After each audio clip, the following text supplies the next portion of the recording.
Chapter 652. On the battlefield, the battle flag of the White Lion Legion began to move slowly again. Maynard was at the forefront.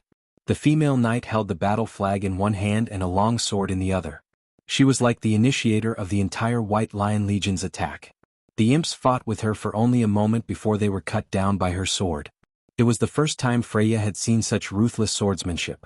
She couldn't help but be surprised because the swordsmanship was so similar to Brando's.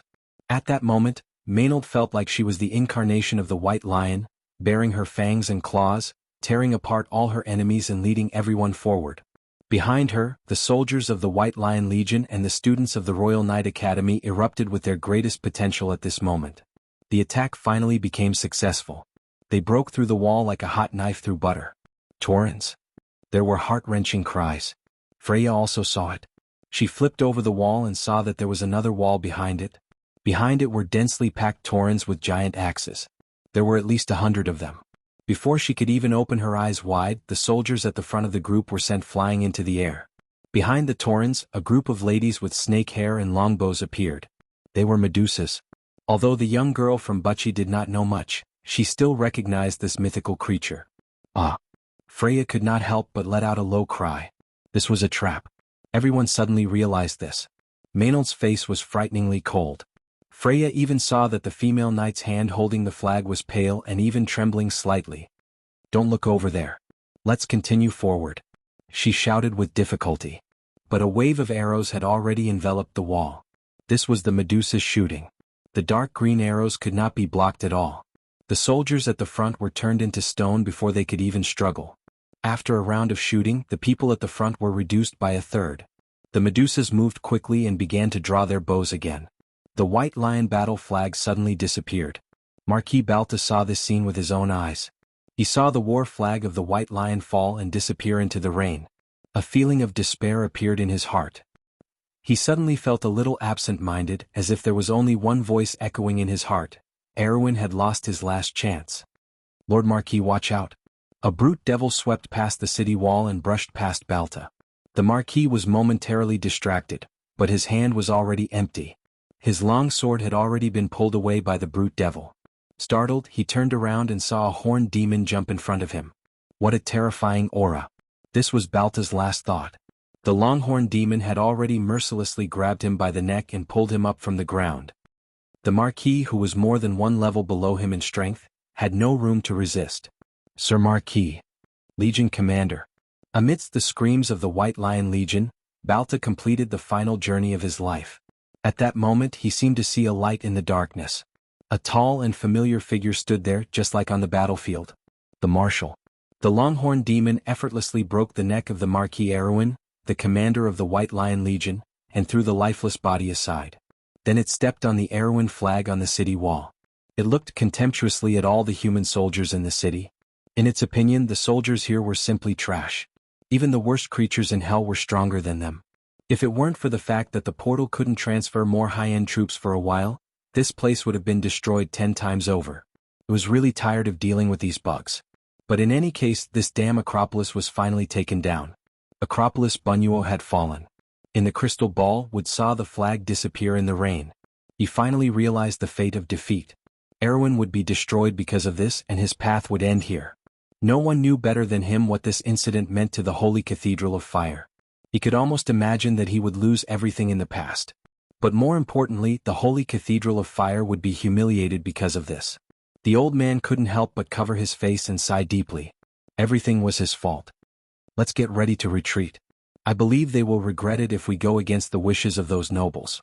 The once illustrious officiator could not help but reply helplessly at this moment. "Please wait a moment, Archbishop." Yura, who was sitting at the side, suddenly spoke. Everyone turned their heads to look at the blind girl.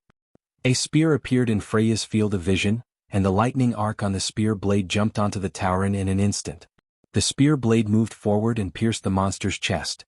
Blood spurted out, and then the girl with a long ponytail pulled out the spear and made the monster fall to the ground. She looked at her with some curiosity in her golden eyes, and then reached out to her. "Are you Freya?" "I am." Freya knew the girl. "Are you Scarlet?" The girl smiled slightly, revealing her cute canine teeth. "Yes." "Have you seen Medusha, Freya?" Freya shook her head. She covered the wound on her shoulder with one hand and looked around in panic. Soon she saw Maynard lying in the ruins. Senior. Her heart tightened and she rushed over there. The black-haired female knight's eyes were closed and her breath was weak. An arrow was stuck in her chest, but even so, she was still holding the White Lion Legion's battle flag tightly in her hand. As if hearing Freya's call, Maynard opened her eyes with difficulty. She narrowed her beautiful eyes and stared at Freya. Freya, listen carefully. Senior, take this battle flag. You are the commander. Has it already failed? Freya looked at Maynard's serious face, but she always felt that Maynard's care for her was more like a family member, or more like an elder sister. She did not have an elder sister, nor did she have an elder brother, so she especially cherished this relationship. Maynard smiled at her, but it was an ugly smile. Go, Freya. But you? I'm not dead yet. Maynard smiled, but it was uglier than crying. Go, this is an order, you idiot. I believe in you. Why do you believe in me? Freya did not understand why Maynard and Brando always believed in her unconditionally. She did not know anything and she could not learn anything. Compared to the others, she was as clumsy as an ugly duckling. Everyone had fallen, including Maynard, Carlo, Inlock, and Mock. Only Breton and Carglass were still fighting for the last time. She turned back and looked at the scattered battles near Medeo village. Due to the loss of command, defeat seemed to be in front of her eyes. What could she do? But Maynard seemed to see the girl's confusion. She smiled at her and mouthed something to her. Freya did not understand what it meant, but as a mercenary, Scarlet understood. Because you are the goddess of war, silly child. Because this is my request, Freya, okay? Maynard asked weakly. This sentence made the girl from Butchie clench her fists. Throughout the battlefield, the soldiers of the White Lion Legion had begun to retreat. But Freya turned back. Scarlet? The girl with a ponytail looked at her in confusion. Can you help me? Scarlet did not answer. She knew that Brando trusted this girl because she had followed Brando for the longest time. Brando was not afraid to sigh with her about the people and things around him. The girl was very satisfied with such a life, although she just listened quietly. Then she nodded. Thank you. Freya took the White Lion Legion's battle flag and took a deep breath. Although the tension was not washed away from her, she took one last look at Maynard. She leaned the female knight against the battlements and replied seriously, Senior, I will let this battle flag shine on the battlefield as long as I am alive. Erwin will not perish. The death of Marquis Balta was like the final death knell of Fort Bunuo. At that moment, the entire battlefield seemed to collapse. But in every corner of the city, the officers of the White Lion Legion were still holding on to the final battle. Owen, do you still remember the book called Summer of the Wisteria? The young officer of the White Lion Legion in silver-gray armor stood in the heavy rain, as if he had not recovered from his failure. Marquis Balta was dead, and the White Lion Legion seemed to have come to an end after a series of failures. Countless demons rushed to the top of the city, bringing with them an aura of despair. We failed, Charlotte. Don't talk about your book. Yes, I think so too, Owen. So order the soldiers to open the south gate of the Acropolis and let's retreat from there. Owen suddenly turned his head and stared at his companion with bloodshot eyes. You're crazy. He gritted his teeth and shouted, We must not retreat, our teammates are still in front. Charlotte smiled. Then remember to buy that book for me, the one with the golden edge on the cover, the collector's edition published in the year of the crescent moon, you know. What are you talking about? Go and pick up the flag, Owen. A few minutes later, the south gate of Fort Bunuo opened. The remaining soldiers of the White Lion Legion in the city began to retreat. The commander of the demons, the Longhorn Demon, immediately noticed this. Of course, it could not tolerate these humans who had caused so much trouble for it to retreat. It let out a trombone, and the demon army immediately rushed to the south gate. It personally led the team ready to crush the bugs. But it rushed down the city wall, bypassed several alleys, and came to the only square in the city. Here it saw humans on standby, not only the guards of the White Lion Legion but also men in ragged clothes and even children. The Longhorn Demon suddenly realized that something was wrong. Sherlock stood in the crowd and raised the long sword in his hand contemptuously. I know you're listening. Fire at me, Victory. Fire at me, Victory. The voice coming from the magic crystal seemed a little distorted, but it still did not hide the firmness in it. The mage who gave the order was silent for a moment before turning back to look at the count behind him. Count Janelesu, who was wearing a long overcoat and looking pale and tired, closed his eyes. He rubbed his forehead as if he had made a great decision before replying, The commander of the demons is there. Fire at him. "But my lord." "I'll take all responsibility," the count replied indifferently. "If someone dared to give up their life, then why wouldn't he dare to give up his reputation?" The earth trembled and the dazzling golden light had connected in Fort Bunuo, like a sea of fire. Owen watched this scene with his eyes wide open, watching the lower-level demons who had lost their command flee in the fire, watching his colleagues turn to ashes in the explosion, and tears had already welled up in his eyes. He straightened the body of Marquis Balta, then raised the tattered flag of Erewhon high. That action seemed incomparably sacred. 2 flags reappeared on the battlefield. It was a glimmer of hope exchanged with the blood of countless people. It was like a shining belief, and everyone couldn't help but feel their blood boil. Even on victory, Erewhon's Navy officers couldn't help but close their eyes. Archbishop would watch this scene in silence. Although Yura couldn't see it, the thunderous cheers outside had already reached her ears. She wasn't from Erewhon, but a smile still appeared on her face. "Come on, Erewhon." But on the battlefield of Medeo village, Carglass, who was attacking, suddenly stopped in his tracks. What's going on? He and all the young people from Tonajil felt strange. Not only them but the entire White Lion Legion felt this throbbing in their hearts. In front of them were the unstoppable torrents. The White Lion Legion was retreating. Under the double attack of the Medusas and the Cave Lizard Men archers, they had already lost most of their previous gains. Everything was about to come to naught. But a flag caught their eyes. The flag didn't seem to be woven from cloth, but made of gold. The flag fluttered in the heavy rain, and the white lion on it came to life. It was Freya. The female knight held the flag in one hand and the sacred sword of the Lionheart in the other. She crossed everyone and faced the terrible monsters from Jorgendy Ridge.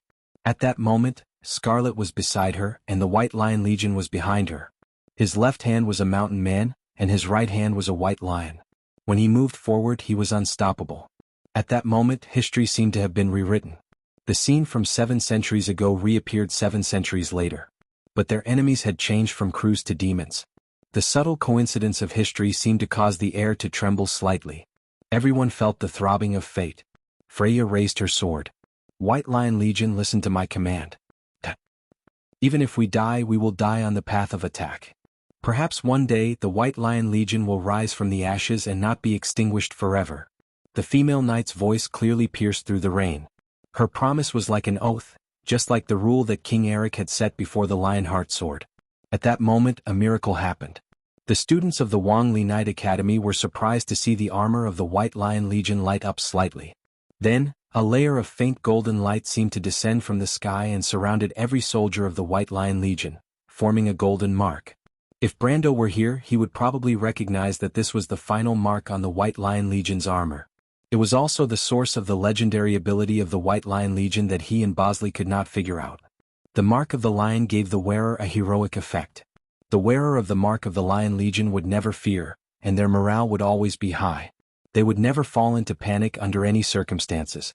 The soul of the Lion Legion seemed to have been revived. Carglass looked up. He suddenly felt that the gaze from the sky that had been watching them all this time had disappeared. It was as if the ancient king had left, but Erewhon had found a new successor. The remaining soldiers of the White Lion Legion roared and attacked the enemy that was several times their number.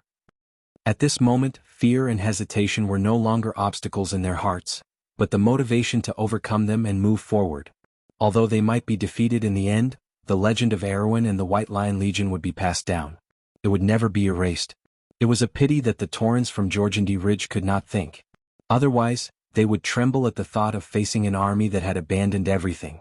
But in the face of these indomitable humans, the only thing they could do was raise their giant axes. Perhaps they didn't quite understand why these humans could accept it so calmly even though it was clearly a failure. To the creatures from the dark underground, survival was the only glory they had. Behind the Torrens, the Medusas also raised their bows. The two armies clashed against each other. Courage, glory, and the desire to survive were all mixed together at this moment, and they were no longer separated.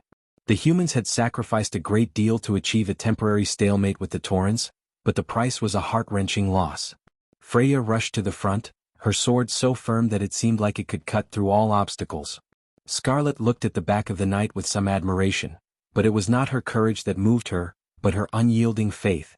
It was the first time she knew someone could be so determined to fight alone without relying on others. It was a temperament that made her admire him. She used to think that only the Lord had such an aura. But it turned out that a girl could also do it. Freya's back was like a deep memory at that moment. It was just a moment, but it was deeply imprinted in her heart. She was suddenly a little willing to hold the sword for her, opening up a path for her by her side. Can we win? I'm afraid not. Would, the cunning fox Makarov, and Oberway had a short conversation. The Archbishop of Cruz stood up, and the attendant immediately put on a robe for him. Archbishop? The people of Erewhon are fighting for their fate. To be frank, I have to gamble for my fate and faith. Wood sighed and replied, just watching from here makes me feel ashamed. It also brings shame to the Flame King. But my lord, the devil should have a trump card. If you attack now is not the time to think about this. Wood replied faintly. At this time, the door of the cabin was suddenly opened. Everyone couldn't help but frown. Were the people below so flustered that they even forgot the basic etiquette? They turned around and saw the strange face of the Violet Earl Bali. They're here. Who? Scarlet stabbed at Tauren and then suddenly turned around. She grabbed Freya who was in front of her and furrowed her beautiful brows. Scarlet? There's something. The ground trembled slightly and soon, everyone could feel the slight change. The soldiers of the White Lion Legion were the first to turn around. There was still a long time before dawn. But there was a silver light on the horizon in the south. It was not the dawn. Instead, it was an undulating silver armor that formed a continuous line. Countless cavalrymen were galloping on the hills. They held their flags high, whistled like the ocean, and sang the hymn from the era of the War of the Holy Saints. Cavalry? Where are these cavalry from? There is such an army in the south? Freya furrowed her brows slightly. She saw a flag leading the army forward, singing songs she had never heard before, as if it was an army from a mythical tale. The horn sounds again, may the races still remember the sacred covenant. The wings of darkness cover the sky, but the silver dawn still rises. The ancient oath echoes in the earth, the armor is new, and the sword is still humming. The holy saints have come, and the fire of war is ignited again. On the flag, a pure silver sacred lily emblem shone almost dazzlingly. The Silver Elves. Once again they were back on this land. P.S. The third volume ends here. It suddenly feels so long. To be continued. If you like this work, you are welcome to come to Chidien.com to vote for me. Your support is my biggest motivation. Chapter 653. A snow-white warhorse carrying a messenger was galloping through the rebuilt port of Ampere Seal. It passed near the war memorial that was being built in the White Square, causing quite a commotion. White pigeons flew up from the square, and the workers by the scaffolding could not help but look back in surprise. The monks in robes by the fountain stopped to watch, and the messenger's ribbon embroidered with the crescent moon emblem shone slightly in the sun. It was a royal messenger. This was the first time in half a month. Something big had happened and everyone was suspicious. But only those who were in the know understood what had happened. That person had woken up. The chaos in the port for half a month had finally come to an end. Really? Her Royal Highness, who was talking to the maid, also turned her head. She looked at the attendant who had sent the message, and her beautiful silver eyes revealed an uncontrollable surprise. Wait, I'm going to see him. Your Royal Highness, please tidy up your appearance first. The maid at the side immediately reminded her. No need. Griffin did not look back. She had already lifted her skirt and hurried out. Timmy's help me prepare the carriage. As if in the darkness, Brando felt like he had experienced a long dream. Everything in the dream was both real and blurry. He remembered the sawmill where he practiced swordsmanship when he was a child, but there were many people he knew and did not know in the sawmill. His grandfather taught him swordsmanship under everyone's gaze.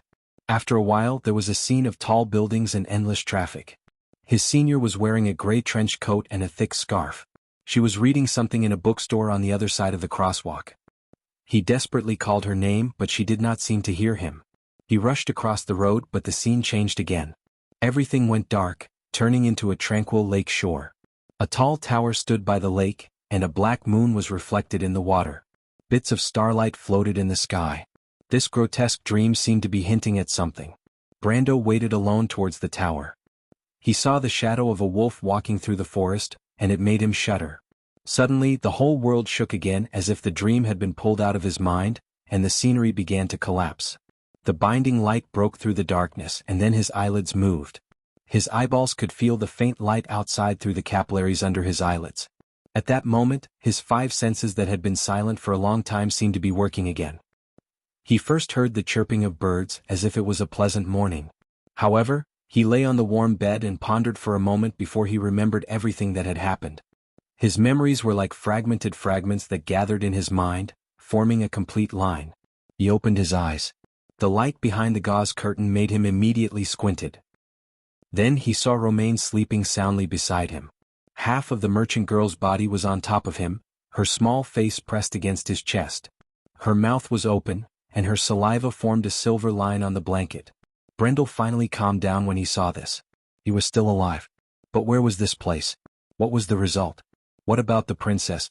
He soon found himself lying on a soft bed. The bed was like a work of art. The pillars covered in gold leaf supported an almost unimaginably luxurious vault, and countless gauze hung down from all sides. This scene immediately made him associate the word palace in his mind. He looked up and immediately saw Amandina looking at him nervously. Amandina was a little embarrassed. In her opinion, the fiancé of the Lord was not very elegant, but she could not persuade the Roman to leave Brando. The merchant girl hugged Brando tightly as if she was holding a treasure. She could only sigh, "My lord, you're finally awake." She did not say the second half of the sentence, but Brando could see the joy and relief in her eyes. He knew very well why Amandina sighed, and he could only helplessly accept the merchant girl's behavior. He nodded gently to Amandina, and his eyes saw Medisha behind her. The silver fairy princess was accompanied by two handsome and clean elven warriors with long hair draped over their shoulders. The silver elves really came, Brando thought in his heart. My lord. My lord. My lord. As soon as Medisha opened her mouth, everyone followed. Mephistopheles looked like they were about to cry. If it wasn't for Andrique's fierce glare, the Shire and Carglass would have given him a thumbs up. Finally, Brando saw Scarlet sitting on the sofa behind everyone. The seemingly introverted girl only glanced at him from afar, and then heaved a sigh of relief. What was the result of the battle? Where is the princess? Although everyone was here, it seemed that the result was obvious at a glance. But Brando was still worried and asked again. An old but bright voice answered for Amandina. Because of the noble actions of a brave young man, Ampere Seal, no, the whole of Erewhon was saved. Don't worry, my friend.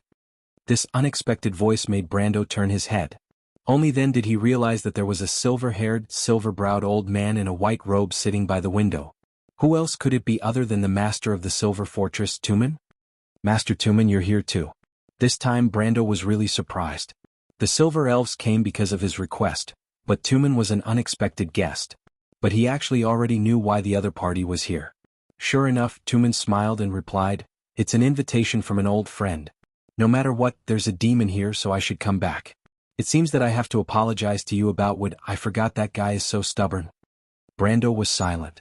He was not blaming Wood, but thinking that the nobles were also so stubborn. If there was a little room for negotiation, it would not have gotten into the situation that day. Countless lives and blood were paid for this indifference. Tumen continued, "As you know, the Archbishop himself is very regretful. In fact, he has given up the Archbishop and all his duties in the Holy Cathedral, and is willing to use the rest of his life to atone for this." Brando was slightly startled. In order to save the reputation of the Holy Cathedral of Fire to the greatest extent, Wood had actually gone to this step. People of their status generally would not make an oath casually, and once they made an oath, it would not be easy to change it. Wood had cut off his own path of retreat and gave up the opportunity to be promoted to the core of the Holy Cathedral. Originally, the threshold was only one step away from him. Although he felt that this old man was a little superfluous, Brando still regained some respect for the Archbishop. If a person had such principles and pursuits, at least he would not be a shameless person. Everything before could only be attributed to the different pursuits of each person. Brando sighed and asked, "So, the Archbishop intends to stay in Erewhon?" Tumen looked at him approvingly. "My old friend originally wanted to live in seclusion in Erewhon and be a district priest to see if he could contribute a little to the reconstruction of Ampere Seal. But the Holy Cathedral has arranged another position for him." Huh? Brando heard the two words Holy Cathedral, and his ears pricked up sharply. "My lord, the Holy Cathedral of Fire has asked Archbishop Wood to be the liaison between the princess and the northern nobles, and Archbishop Wood has accepted it." Amandina replied. "Liaison?" Brando was slightly startled. This was interesting. He had never heard of such a position in the Holy Cathedral. But what was the Holy Cathedral of Fire planning? Did they want Wood to make up for his mistakes, or did they have other intentions? To be honest, of course, it was the best choice to reconcile with the Holy Cathedral through this incident. After all, the Holy Cathedral of Fire was a behemoth. Even if it was inevitable that they would clash with the Cruz Empire in the future, Brando at least did not want it to be now. But now it seemed that the Holy Cathedral had not given up. He frowned. So, the Holy Cathedral still wants to mediate the relationship between the North and the South? The rigidity of the Cruz Empire was really beyond his expectations. He thought that they should have learned their lesson by now. My young friend, otherwise what are you going to do? Expel all the nobles in the North or kill them all? Tumen looked at Brando with eyes full of wisdom. Tumen's words woke Brando up. He suddenly realized that he seemed to have thought of the problem too simply. Indeed, he could not kill all the nobles, nor could he expel them. No matter how bad the noble's reputation was, at least he did not want Erwin to be torn apart immediately because of this. His brows were deeply furrowed. Besides, there were also many outstanding talents among the nobles. He had to admit that due to the difference in education level, the chances of producing talents among the nobles were much higher than among the commoners. Of course, he could find a way to let the commoners have the right to receive education, but this was not something that could be done overnight, and the kingdom could not be left ungoverned for a day. Her Royal Highness had actually started to do the same thing, but it would take at least a generation to see results. And before that, he did need the help of the nobles to build the future Erwin. But the crux of the problem was that most of the nobles had their own interests in mind. People like Eichel and Count Audine were too rare. But we can't just let them go. Besides, the cultists have already infiltrated these nobles. The Holy Cathedral of Fire may not be at ease. Brando thought for a moment and decided to start with the simple aspect first. But they have no reason to believe you, Tumen replied slowly. Besides, you have to believe that people won't make the same mistake over and over again. My old friend is also a shrewd person. Otherwise, do you think with his character he would blindly follow the orders of the Holy Cathedral? Brando thought for a moment. As a practical member of the Holy Cathedral, Wood did not seem to be a blind believer. He hesitated for a moment before asking, does he want to stay and help Erwin? What can he do? What is his purpose? Well, it seems that you know my old friend very well. Tumen raised his eyebrows in surprise. In fact, the reason is very simple. I can see that my old friend thinks highly of you. Otherwise he would not have invited me here. Archbishop Wood Brando heard an incredible message from Tumen's words. Wood actually wanted to make peace with him. He suddenly realized that Wood must have realized some of the drawbacks of the Holy Cathedral of Fire from this disaster. Could it be that this guy wants to change the way the Holy Cathedral of Fire does things? He shook his head and threw this terrible idea out of his mind. So, how is he going to deal with the nobles in the north? I don't know, but you'll understand when you see that person, Wood replied. Who? You'll understand when the time comes, the master of the Mithril fortress smiled mysteriously. Let's talk about your physical condition first. I'm curious how you could survive with that kind of injury. I'm afraid that even the silver folk don't have this ability. Brando was slightly startled. He suddenly remembered that he seemed to have fought with the Titan that day. At that time his HP had dropped to less than a few thousand. Of course it was negative. It could be said that even if there were 10 priests surrounding him to treat him after he was unconscious, it would be too late to bring his HP back to a positive number. After all, at that time the unyielding talent could only last for half a minute at most. But now he was alive and well, and his body did not seem to be in any discomfort. Tumen asked him how he managed to survive. To be honest, it was a mystery even to him. He suddenly thought of a possibility. Thank you for saving me, Master Tumen. Tumen laughed. It's not me who saved you. You have to thank this lady. Huh. Brando was stunned and immediately heard a dissatisfied snort. Umph. He turned around and immediately met the pair of golden eyes. There was a trace of dissatisfaction in the golden eyes. It was a crystal-like color with a bright flame burning inside. It looked breathtaking, but it was full of a confident temperament. This pair of clear and transparent eyes belonged to a girl. Her owner was very short, and her long curly hair hung down playfully on her shoulders. She was still wearing the same leather armor as last time, but she had changed her expression. She did not see her sword, but she was holding a book. Brando saw that the name of the book was Erwin's Cookery Anthology. It was written in the Draconic language, but he could understand it. If ordinary people saw all this, they would think that this was a little girl full of vitality and had a hobby for cooking. But if they really thought that, it would be a big mistake. Because this little girl who was staring fiercely at Brando was actually a dragon. and it was a very angry and dissatisfied little female dragon. It was as if fire was about to come out of her mouth. P.S. Yesterday I organized the ideas and outline for the new volume. Today I wrote 2 chapters, but I will only publish 1. If I can write 2 more chapters tomorrow, I will publish 2 more chapters. After all, it is a new plot, so I have to leave some leeway. That's it. To be continued. If you like this work, you are welcome to come to Chidian.com to vote for me. Your support is my biggest motivation. Chapter 654. Alas? Why are you here? Brando asked a little guiltily. Didn't you go back to your clan? Thank goodness, the girl named Alaz just snorted coldly and did not burn the place to the ground with a torch. She frowned and replied, It's done, so annoying. I heard you did something amazing, so I came back to see you, but I didn't expect to see someone's perverted scene. What perverted scene? Brando was stunned. Ahem. Miss Amandina coughed violently in the back, making people suspect that she suddenly had some serious illness or asthma or something like that. The little female dragon looked back and saw everyone staring at her with their mouths agape. She couldn't help but be very dissatisfied. What are you doing here? Can't you see that I'm going to talk to this guy now? I don't like being watched like an animal, especially by humans. That Buga mage over there, what are you laughing at? Are you not human? She snorted heavily. Get out of here. When she spoke in this tone, she clearly looked like a lowly, but she looked like she took it for granted. That kind of arrogance seemed to be innate, and it didn't feel out of place at all. Especially when paired with her pair of majestic golden eyes, no one dared to look her in the eye. The golden bloodline was like a natural king, and such a knight naturally flowed out from her, more natural than a secular king. When did you get this habit? Brando was slightly startled. He remembered that this little female dragon did not have so many problems when they were in the forest. But his idiotic question was only met with a vicious glare. Then I'll leave this place to you, my lord. Miss Amandina looked at her lord with some sympathy, and could not help but shake her head, and was the first to leave with the others. After that it was Tulman's turn. The great scholar had a strange smile on his face and was not offended by the little female dragon's arrogance. It was probably because it was not the first time a silver person had dealt with a gold person. Only he could stand it. Finally, the 2 silver elves and Medisha bowed respectfully to Alaz before leaving the room. Soon, only Brando and the little female dragon were left in the room. Of course, there was also the sleeping Roman. The little female dragon poked Romaine's soft cheeks with her finger, trying to wake her up, but she was quickly defeated. Woo-woo, Brando, take your paws away. Let me sleep for a while. Roman mumbled vaguely in his dream, and brushed Alaz's hand away like she was brushing off a mosquito. Alaz, on the other hand, seemed to have found a toy.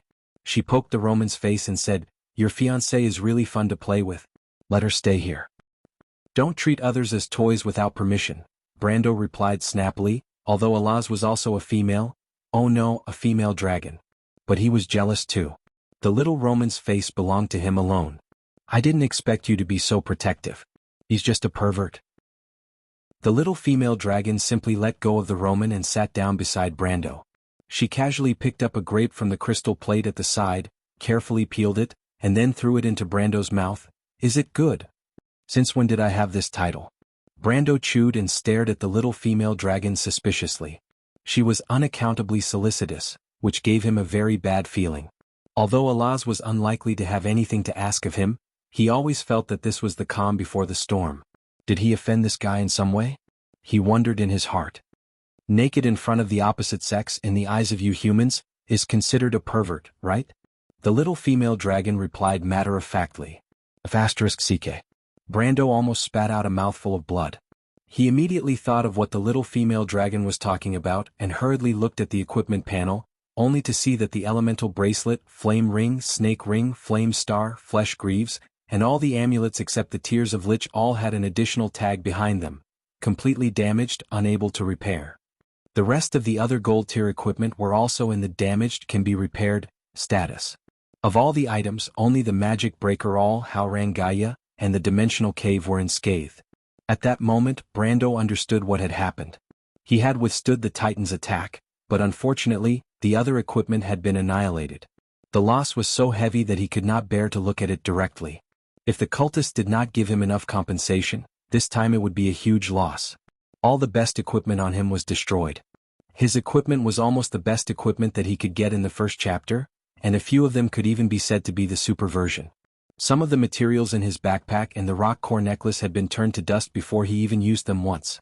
Brando wanted to cry, but no tears came out.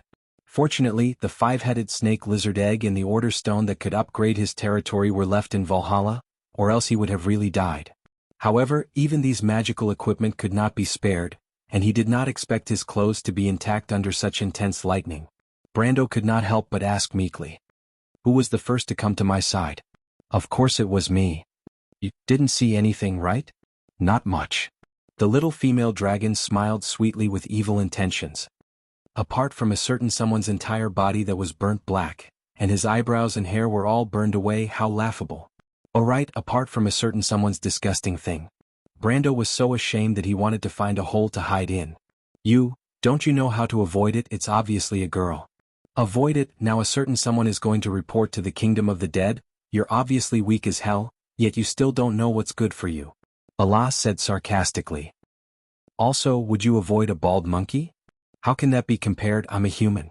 In my opinion, there's no difference, the little female dragon replied matter-of-factly. Brando then remembered that the other party was a dragon, and could not help but feel a little hurt. Speaking of which, it seemed that the gold folk looked at the iron folk much more superior than humans looked at monkeys. So, Allah's words were actually giving him face. Of course, Brando did not want this kind of face. But what made him a little uneasy was that the little female dragon said that his hair and eyebrows were all burned away. He would not become bald, right? Although he did not care much about his image, that was a little too outrageous. Unexpectedly, the little female dragon seemed to have seen through his thoughts and snorted. "Don't worry, I've already brought it back for you. I don't want to have a pervert as a toy, I'm not that Wuxia." Brando did not know who Wuxia was, but she must be a hardcore person. Hearing that he did not become a skinhead, Brando finally breathed a sigh of relief. This was probably considered a blessing in the midst of misfortune. He sighed and said, "Thank you, Allah, this is the second time you've saved me. It's okay, you can repay me by being a cow or a horse." "Don't even think about it," Brando thought to himself and at the same time asked, "Speaking of which, how did you save me? If I remember correctly, you dragons don't seem to have healing spells, right?" In his impression, the dragons were proficient in ancient string magic, known for their destructive power, but he had never heard of a dragon that was proficient in rebirth spells. Unless this guy was a freak. Actually, it's not that difficult. Allah sat on the edge of the bed, peeled a second grape and threw it into her mouth and replied with a smile. "Although opening someone else's dimension hole is a little cumbersome." "Dimension hole? Wait, what did you say?" Brando immediately thought of something bad. He immediately opened the dimension hole to check, and found that the remaining bottle of holy water number 1 had disappeared without a trace. Brando was a little speechless for a moment. After all this time, this guy was just using someone else's flower to present the Buddha, but how did she know that he had holy water number 1? He could not help but stare at Allah suspiciously. "Don't be so stingy, saving your life is more important, right?" The little female dragon comforted him casually. "Besides, do you think it's that easy to save you? I don't know what kind of ability you used, your body's functions are in a mess, but you're still alive and kicking. But it's going to be troublesome to save you. Especially when your heart function is completely failing." Allah said proudly. "So I changed it for you." "What did you change it for me?" Brando suddenly had a bad feeling. "Well, the best choice is of course the heart of gold." The bad feeling suddenly turned into a burst of ecstasy. Brando asked loudly, "Wait, you mean the legendary heart of gold that will never be harmed, the indestructible heart of gold? The legendary heart of the golden race that truly has eternal life?" Brando's voice was almost trembling. The heart of gold had actually appeared in the game. Its attributes were that the maximum HP was doubled, its own defense was doubled, its HP recovery ability was increased by 300%, and the heart was no longer a vital part. The other 3 attributes were okay, but the last attribute was simply too overpowered when combined with his unyielding talent. At that moment, he simply wanted to jump up from the bed, hug the little female dragon and give her a big kiss. "Hey, you know quite well I'm talking about that. You changed that for me?" Originally, Brando was still a little awkward about things like changing hearts. It did not matter in the game. But here he was a living person. He always felt that if he changed some parts, he would become a monster. "Of course not." Allah shook her head. "You don't expect me to have something ready-made, do you? Who would know that you'd break your heart for no reason? I had no choice but to stuff the Titan's lightning core into your body. Fortunately, that thing is pure energy, otherwise your little body would not be able to fit it in." Brando almost vomited blood. Damn, you can't mess around like this. He felt a burst of bitterness in his heart. It sounded like she was experimenting on him. Is there a human who uses a Titan's lightning core as a heart? Wouldn't that be replacing the blood in the blood vessels with electricity? He imagined himself being cut by a sword in the future, and the scene of lightning spurting out of the wound. He could not help but feel a chill down his spine. I say, why do you look so defeated, like you're about to die? Alaz immediately noticed Brando's abnormality.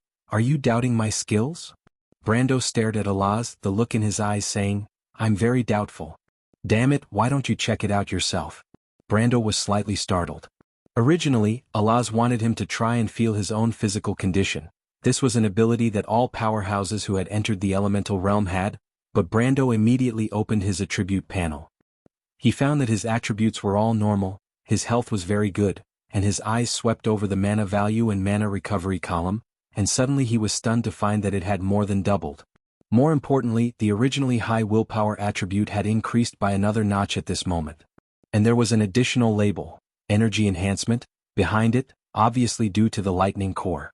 But in theory the Lightning Core should belong to the equipment category, and Brando was a little confused that he did not find the existence of this thing in the equipment column before. He subconsciously opened the panel of the enhancement crystal, and was stunned. He saw that the Undead Knight crystal was still lying quietly in the position of the arm enhancement slot, and there was a dazzling thing like the sun in the torso enhancement slot. Lightning Core. Mana value, mana recovery doubled, willpower plus 20, wind elemental pool expansion doubled. There was a shiny golden label behind it. A fantasy enhancement crystal core. Brando was a little speechless for a moment, not knowing if he had profited from a disaster. Purely in terms of gains and losses, this crystal alone was completely worth the price of the equipment he lost. But the question was, what did he want to do with the expansion of the wind elemental pool? He seemed to have only one or two cards that needed to use the wind element. Brando was still in a daze when the little female dragon suddenly came over. When he came back to his senses, he saw a pair of sparkling golden eyes carefully looking at his face. Allah's action startled him. What are you doing?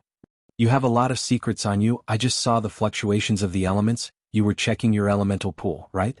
It's strange, you haven't activated your elemental activation. How did you do it? The little female dragon stared at him with burning eyes. And before you were so badly injured, you should have died in an instant. That's weird.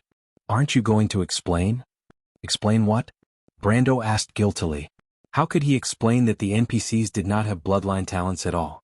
Or that he was actually a player? It would be strange if the little female dragon didn't kill him with her claws. More importantly, these were his biggest secrets. The silver wizards of Buga liked to study freaks like him the most. He did not answer. Alaz had already moved the tip of her nose and sniffed him. She wrinkled her nose and whispered, Sure enough? Sure enough? Brando suddenly felt a little strange. Because the little female dragon's whole body was about to climb onto the bed at this time, she buried her little head and sniffed along his collar, her curly hair rubbing his face, making him feel itchy. A girl's delicate fragrance lingered at the tip of his nose. The fragrance seemed to have a kind of magic, making him feel his blood begin to heat up. Soon he felt his whole body heat up. What are you doing? Stop right now. Brando had a headache. Of course he knew what was going on. He actually had a reaction. The other party looked just like a naughty loli with no breasts and but, not to mention compared to his senior, even the half-fairy princess was slightly inferior.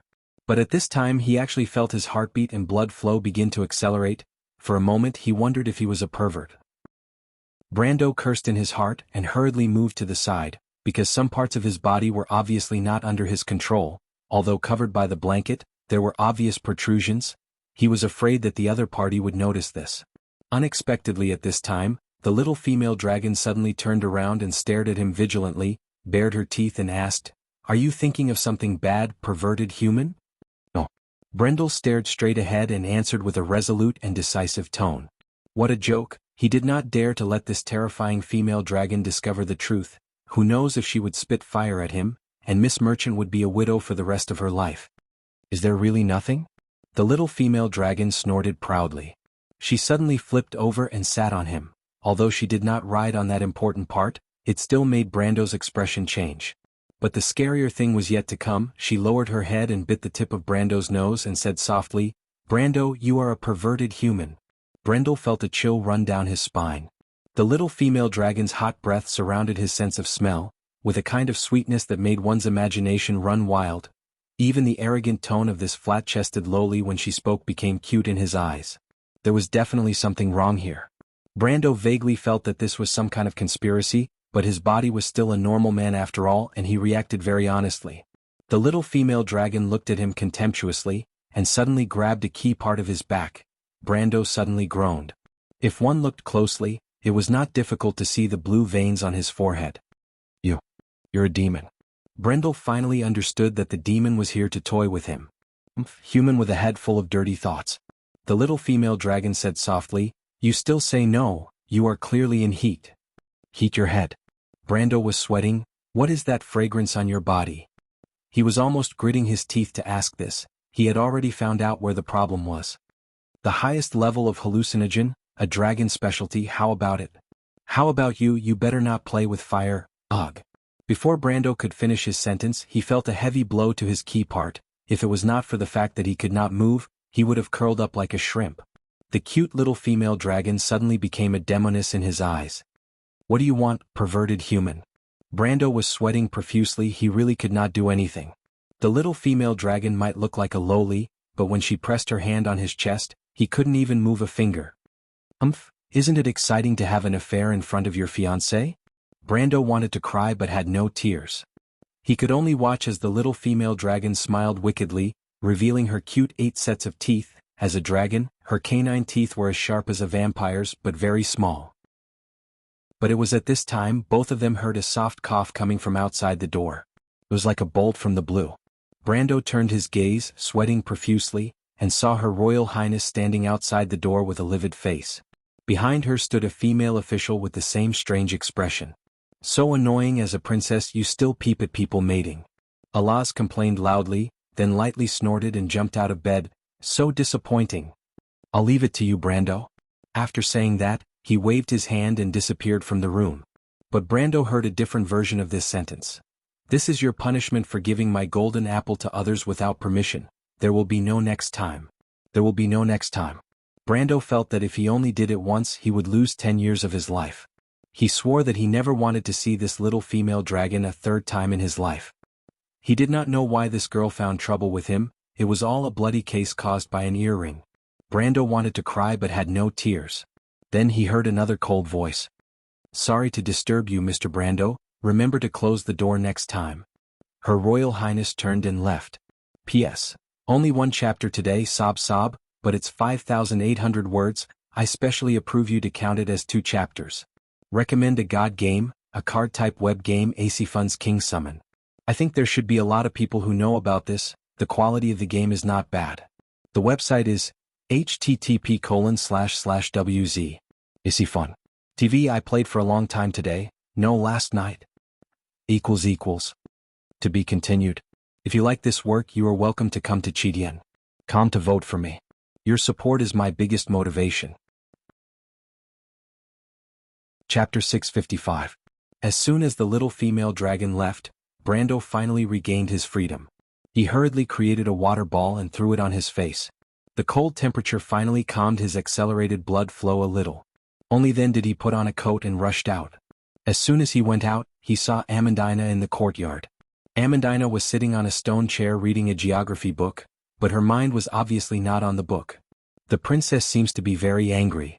Amandina greeted Brando as he walked out, put down the book and asked worriedly. "It's nothing." Brando sighed. "Where's Alaz?" "My lord, are you talking about that dragon lady? I didn't see her. Did she leave?" "No, forget it." Brando turned around and was about to chase after her. "Wait." Amandina stood up and grabbed him. When she saw her lord looking back with a puzzled expression, she carefully reminded him, "Tidy up your clothes, my lord." With Brando's habits, he did not pay much attention to his appearance. He just put on a coat and ran out. Amandina looked at his disheveled appearance and blushed. She reached out and straightened his collar. Brando did not pay much attention in Tonajal. If it were not for his bearing, people would have doubted his noble identity. However, commoners would not be so knowledgeable. In fact, it was usually Falerne who helped him take care of his daily life. The careless merchant lady herself was muddle-headed, not to mention the responsibility of a lord's fiancée. It was because of this that the older of the 2 wild elf sisters was jokingly called Lord's head maid by the mercenaries. However, if Falerne was the head maid, then Amandina's role was more similar to that of a housekeeper. She helped Brando straighten the corner of his clothes, gently brushing the dust off the black velvet cloth, and said with slight annoyance, "When will my lord be able to pay attention to his dignity?" Brando never thought of dignity as something he was born with, and he did not care. It was not the first time Amandina helped him tidy up his clothes. To be honest, he could not see any difference after tidying up his clothes. He only felt that it was purely superfluous. However, he did not refuse. He only asked, "How long have I been unconscious?" "We've been in Ampere Seal for half a month, my lord." Amandina helped him button up his shirt, looked around, and nodded with satisfaction. "So long." Brando was shocked. He thought he had only been unconscious for 2 or 3 days. "What happened after I fainted that day? Where are Duke Cypher and his minions?" "The Grand Duke is already dead." Ah. This news was completely unexpected. Brando never dreamed that one of the most important figures in the history of Erewhon would die. He paused for a moment before asking, "Amandina, what happened after I fainted that day? What happened to the battle after that? Tell me in detail." Endless demons seemed to surge out from the darkness. It was as if he had been sucked into an endless nightmare that he could not wake up from. The torrential rain poured down, and the lightning flashed through the rain, forming a shining silver chain between heaven and earth. Princess Griffin's face paled. "Mr. Stephen?" Cough cough. "I leave Her Highness to you." "Mr. Leiter, I promise you, in the name of a knight." "No, Sir Leiter. I order you not to do this, I want to stay here." In that nightmare she screamed. But the serious old knight grabbed her by the shoulder and threw her out. She flew up lightly and passed over the demon's head. In the end, her vision was fixed on the kingdom's lion looking north in the rain. The snow-covered plateau and tundra was where the honor of the white lions lay. It was the battlefield where countless white lions slept, where the souls of generations of heroes slept. Perhaps every knight would eventually return to their homeland, but only the white lions would forever guard this land. This was a legend passed down from the old. They swore under the sword and followed the oath. The lion of the kingdom was covered with scars, but the rain quickly washed away the blood stains on it. Princess Griffin was already in tears. The Templar Knight Stephen grabbed her hand and led her to open a bloody path through the demon army. "Why didn't you let me die there, where my people are?" She remembered shouting as if she had lost her mind. But Stephen turned around and looked at her. "I am not Erewhon's man, Your Highness. But if everyone sleeps on this battlefield, then your kingdom will one day repeat this mistake. Please cherish your life, you are not living for yourself." "Yes." Princess Griffin walked quickly out of the temple, and after a few steps she slowed down again. She suddenly stopped, stood on the marble steps that were as white as snow, and sighed faintly. Yes, why was she throwing a tantrum? She had even lost her usual calmness and self-restraint. "Your Highness, please watch your step," the female officer who caught up from behind reminded her, panting. "Timmy, let's wait here for the count to come out." Princess Griffin sighed and turned around to answer. "What's wrong?" The princess did not answer. The snow-white temple square reflected the light, and was slightly dazzling. She narrowed her beautiful eyes, and her pupils were like a silver line. The female officer quickly realized that Her Highness seemed to be in a daze. For the princess this was a rare thing. Griffin was indeed in a daze. Her gaze crossed the distant horizon, as if she had returned to the battlefield that day under the same blue sky. Swords and swords, iron and blood intertwined in a long and heavy poem. Perhaps dying on the battlefield at that time was a relief. However, those who survived had to bear an even heavier burden, and even inherit the grief from the dead. But the living had no right to choose. She pursed her lips. Too many people had died. The previous commander of the White Lion Legion, the Lion of the Kingdom, the Sword of the Highlanders, Leiter, was dead. In the midst of a war caused by a civil war. Duke Cypher was also dead, the man she had hated so much. He was the operator of the first Titan, and he died at the hands of the merchant lady, without a corpse left. When she heard the news, she thought she would be happy, but even the feeling of excitement had disappeared. Marquis Balta, Marquis Yoakum, Count Vito Kin, Greatsword Dwyer of the Erek family, and Chief Wizard Fleetwood of the kingdom. No matter what power they belonged to when they were alive, they were all Erewhon's people. There were even many students of the Royal Knight Academy who did not even have the time to leave their names behind. No one knew what kind of story could be hidden behind a nameless corpse on the battlefield, and no one knew how sorrowful his relatives and friends were behind it. Only when Freya hugged Bessie's corpse and cried did she feel the cold stab of pain. It was enough. It was time for this civil war to end. but the nobles in the north were still restless. Without House Cypher's pacification, the situation in the future would become even more chaotic. Duke Arek's whereabouts were unknown, but he would not be captured without a fight. Count Ranner's attitude was ambiguous, and the other two archdukes might be waiting for the chaos to end before they could take a share of the pie. On the surface, it seemed like Erwin was welcoming a new life after the war, but in reality, it was already at the edge of a cliff. Princess Griffine suddenly realized that perhaps the situation before was better. At least the kingdom would not be in danger of falling apart. She did not know how she had survived for the past half a month, and the Silver Elves were stationed in Ampere Seal. The illustrious name of the Dragon clan intimidated all the forces, and they did not dare to move. Tulman's arrival made the situation in Ampere Seal clearer, but she understood that all these seemingly unrelated terms were linked together because of one person. The person who was crowned with the title of Miracle. She suddenly realized that the fate of Erwin was in the hands of one person. But this person was neither her nor her brother. You're saying that Duke Cypher was killed by a Roman punch? He reaped what he sowed. Brando felt a burst of joy in his heart. Half of the responsibility for the destruction of Erwin in the future would be placed on this guy's head. If he did it for his own power, it would be understandable. But he did not expect this guy to be a member of the cult. When Brando thought of the tragic fate of the future princess and the Valkyrie, it was because of the crazy plan of a cult. He was furious. But he quickly fell silent. What really worried him was Amandina's physical condition. In their previous conversation, he had carefully asked about Amandina's resurrection on the battlefield, but no one, including Amandina herself, could tell what was going on. He began to suspect that it was the credit of the demonic item obtained from the battlefield, but after Amandina took it out, he quickly ruled out this possibility.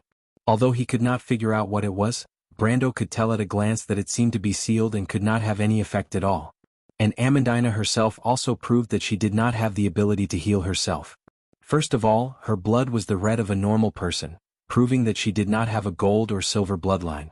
Secondly, her wound healing time was no different from a normal person's. But this situation made Brando feel uneasy. He did know of some special abilities that could produce the effect of resurrection, but those were not reassuring abilities. Some were even at the cost of sacrificing one's life. But Brando did not disclose this information to his own Amandina. It was also a white lie. He was determined to investigate it himself. Reaped what he sowed? Amandina heard Brando's words and raised her head. It means reaping what you sowed, Brando explained. Amandina glared at him fiercely. My lord, don't always invent strange words, you'll be laughed at. You know so much, but you always like to use slang. Only civilians would say that. I didn't invent it. Brando could not help but smile bitterly. It had been more than a year since he transmigrated into this world like a dream, but some spoken words were difficult to change. Especially idioms with a historical background, except for a small part that overlapped with the setting of the Nine Phoenix, most of them would be regarded as the slang of country bumpkins. But this was something that could not be helped. People could quickly adapt to the environment in a short period of time, but they could not change deep-rooted habits.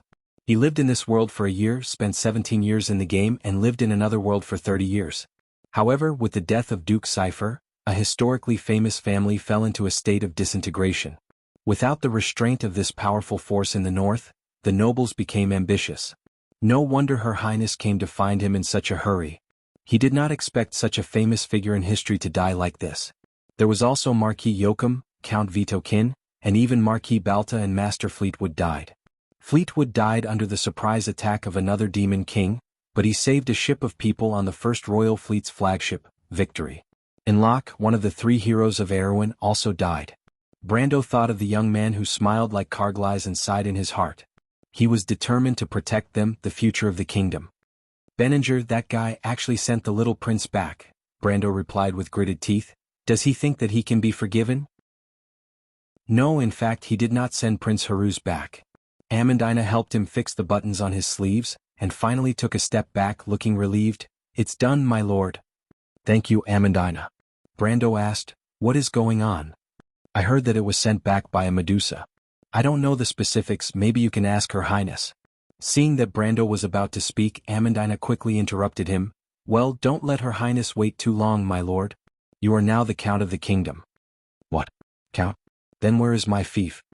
Brando was slightly taken aback. This was completely out of his expectations. He did not care about it at first, but when he suddenly heard it, he blurted out. Count Tonajul, my lord. Isn't there still no change? Brando said. Then he was given a fierce stare. Brando had just walked out of the temple. The reconstruction of the Anderla Cathedral was actually only half completed. When he passed by many cloisters, he saw collapsed walls and a lot of scaffolding.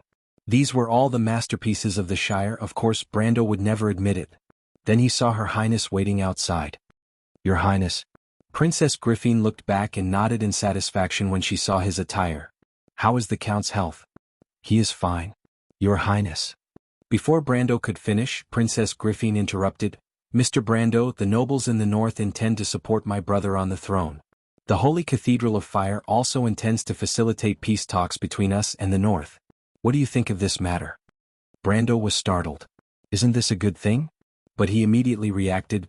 They have conditions, don't they? No, they have no conditions. They just want us to promise that the kingdom can maintain the status quo. Princess Griffin replied quietly. Brando was silent. Maintain the status quo of the kingdom? Which status quo? This half-dead status quo? This was unacceptable to both him and the princess. The nobles in the north still wanted to maintain the status quo of semi-independence since Ein 7. Brando only felt that these guys were daydreaming. He put away his previous joking attitude and asked coldly, what if we don't agree? Were they going to start a rebellion? Will the Holy Cathedral of Fire support these people? Princess Griffin shook her head. I'm afraid not, but even so, it's unacceptable. The North is facing the threat of war. Lighter. The old Legion commander has handed the White Lion Legion to you. You should know, right? What? Brando almost jumped up. He handed the White Lion Legion to me? Will the others agree? He suddenly stopped talking. Marquis Balta was dead, and Lighter also died on the battlefield. If this was really the will of that lion, maybe the White Lion Legion would really fall into his hands. This was good news. But not exactly. P.S. First of all, thank you for your recommendation, Your Highness. But I happen to have something to do tomorrow. Woo woo woo, auspicious blessing, the house is safe. If I don't come back, QAQ? If you like this work, you are welcome to come to Chidien. Come to vote for me. Your support is my biggest motivation. Chapter 657.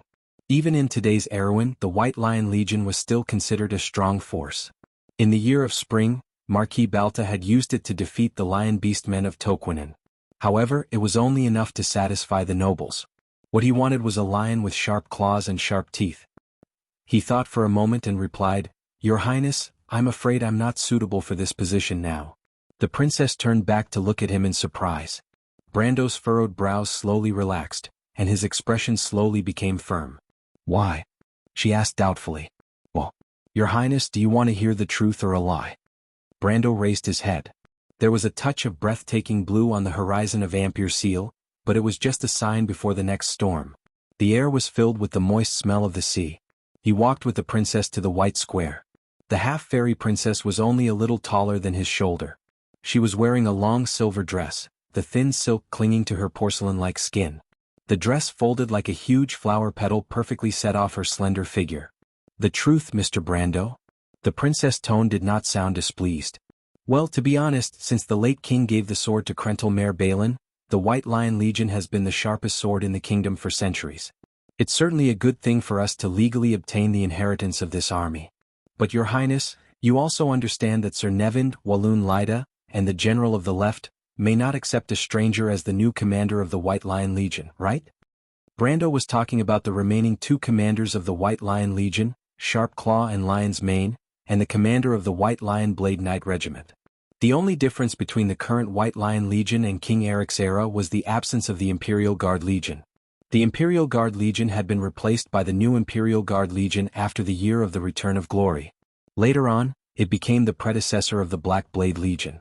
The White Lion Legion was left with Sharpclaw, Lion's Mane, and Jude, as well as the White Lion Blade Knight Regiment. The Jude Guards Regiment was led by Marquis Balta. After Marquis Balta's death, the remaining three were actually qualified to succeed him as the Legion commander. The princess disagreed. This is the last wish of Lighter. Nicholas and Knight Stephen of the Holy Cathedral of Fire can both testify. They can't object.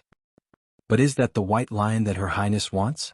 What was the difference between a sharp sword that was only respectful on the surface and those fellows in the north who conspired against him? It's meaningless no matter who compromises with whom. What we want is a white lion that is truly loyal to the ideals of the kingdom, Brando replied. The princess fell silent. Brando could read the uneasiness in the heart of this half-fairy princess at the moment. The quarreling nobles in the north could break the peace at any time and turn the situation in the north into a pot of porridge. But the key was how much time Erwin had, surrounded by strong enemies and under the threat of war. And the serious consequences of the war in Ampere Seal undoubtedly magnified this concern. If only he could fight for 2 or 3 more years of peace. No, just 2 years would be enough. In Brando's memory, there were still 5 years before the Second War of the Black Roses. There were still 17 years before the long night fell and the days when wolves ran across the land. After that, Wone would never have a day of peace. But before that, there was still a war waiting for Erwin in the north. If he couldn't appease the nobles in the north as soon as possible, how would he deal with the Golden Mane Lion Mane Beastmen in Toquinen? Brando had a headache. Compromise was absolutely unacceptable. The history of the other world was still vivid in his mind. He really wanted to kill all these damn bastards with a sword. He couldn't help but sigh helplessly. So, Mr. Brando, do you have a better candidate in mind? The two walked to the side of the carriage and the princess stopped and looked back at him. There is one, the daughter of the Earth Knight Everton. Freya? The princess' voice sounded slightly surprised. Yes, Freya, your highness. She is very suitable in terms of birth and background, and also participated in this war. She fought side by side with Marquis Balta and won the favor of many people in the White Lion Legion. More importantly, the Lionheart sword has acknowledged her. This seems to be the will of the late King Eric. Perhaps we should respect the choice of the Lionheart sword. Brendel said slowly. Amandina had told him some of the information that Brendel had obtained from her. The princess listened silently and finally said, Mr. Brando, I don't want to hide it from you. Your thoughts coincide with someone I know, and she also recommended Freya to me to take over the position of Marquis Balta. Brando was a little curious. In fact, he already had a plan in mind for Freya to lead the White Lion Legion, because who else could be more suitable for this position than Leiter's student in history, the later commander of the White Lion Legion and Erwin's Valkyrie? But this reason obviously didn't convince the others. Freya was now just an unknown country girl from the countryside of Bucci. Perhaps she was the daughter of the Earth Knight Everton, but this secret was not known by most people. Not to mention in terms of talent, she was not the most outstanding one in this batch of Knight Academy. Then who would be the one to recommend this future Valkyrie? Maynard, the princess told him. You should have met her. She is the person I trust the most and can be called my best friend. It was her. Brando's curiosity grew.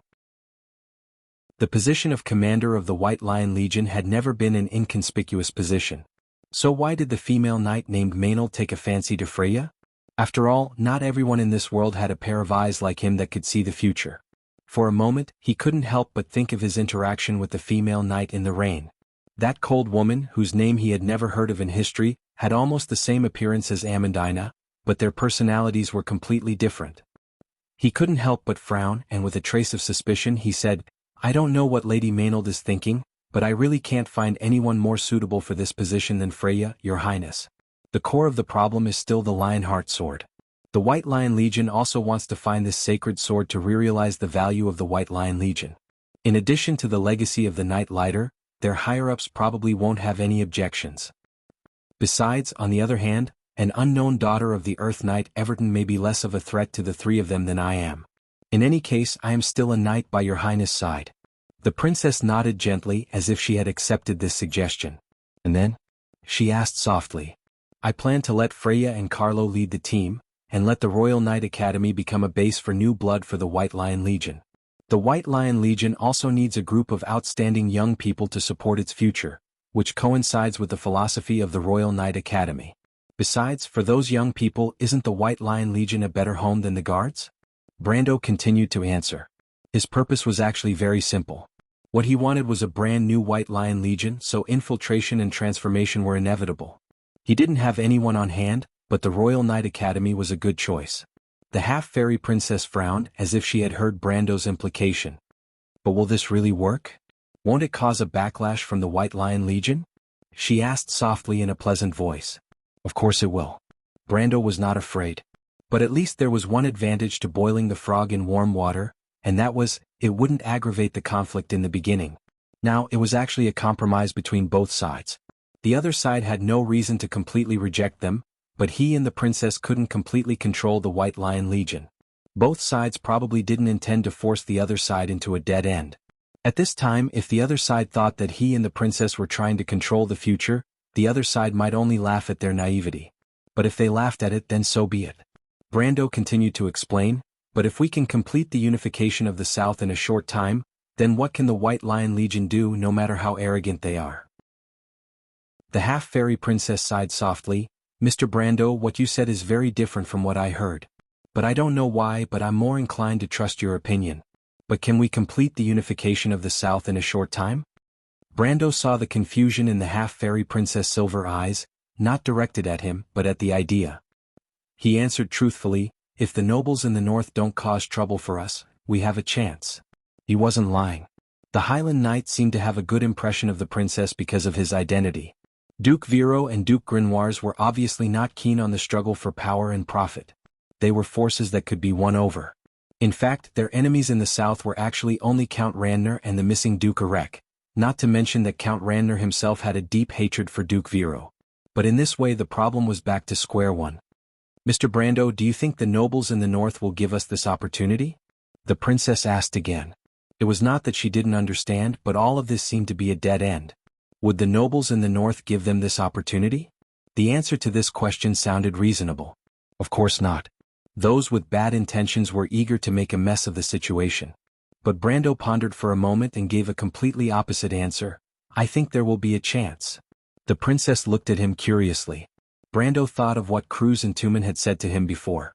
Maybe would really give him a surprise. In any case, the key to breaking the situation in the north was the attitude of the Holy Cathedral of Fire. The Holy Cathedral of Fire may not want Erwin to be caught in a scuffle. Your Highness, we just have to wait and see. This time, Cruz will give us a satisfactory answer. But I don't want to compromise with them. You know this, Mr. Brando. We won't compromise with anyone, Your Highness.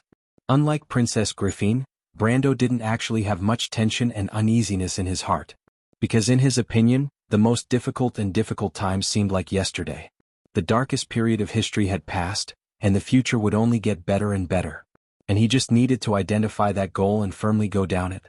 The princess was slightly stunned, but she seemed to understand. She looked at Brando with splendor in her eyes. Brando nodded slightly to her.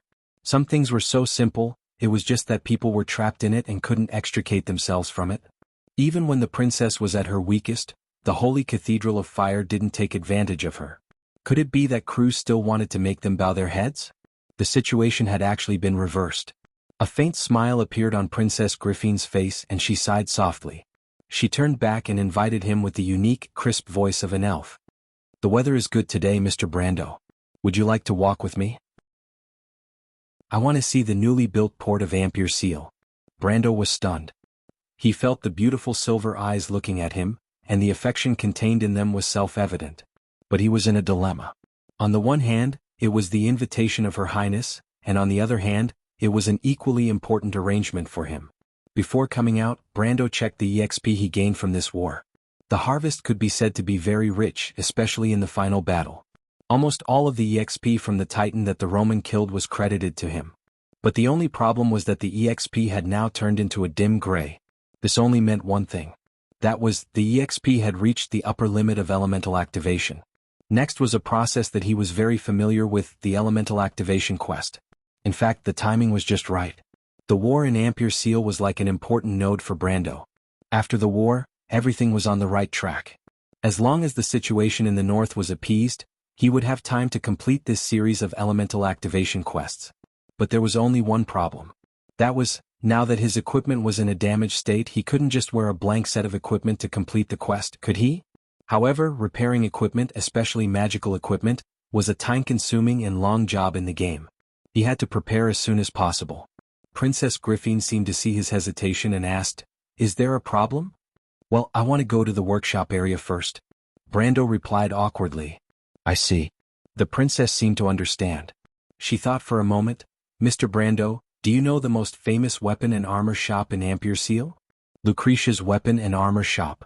The name immediately came to Brando's mind. The most famous weapon and armor shop in Ampere Seal was neither opened by the dwarves, who were best at forging steel, nor by the elves who were good at magic arts.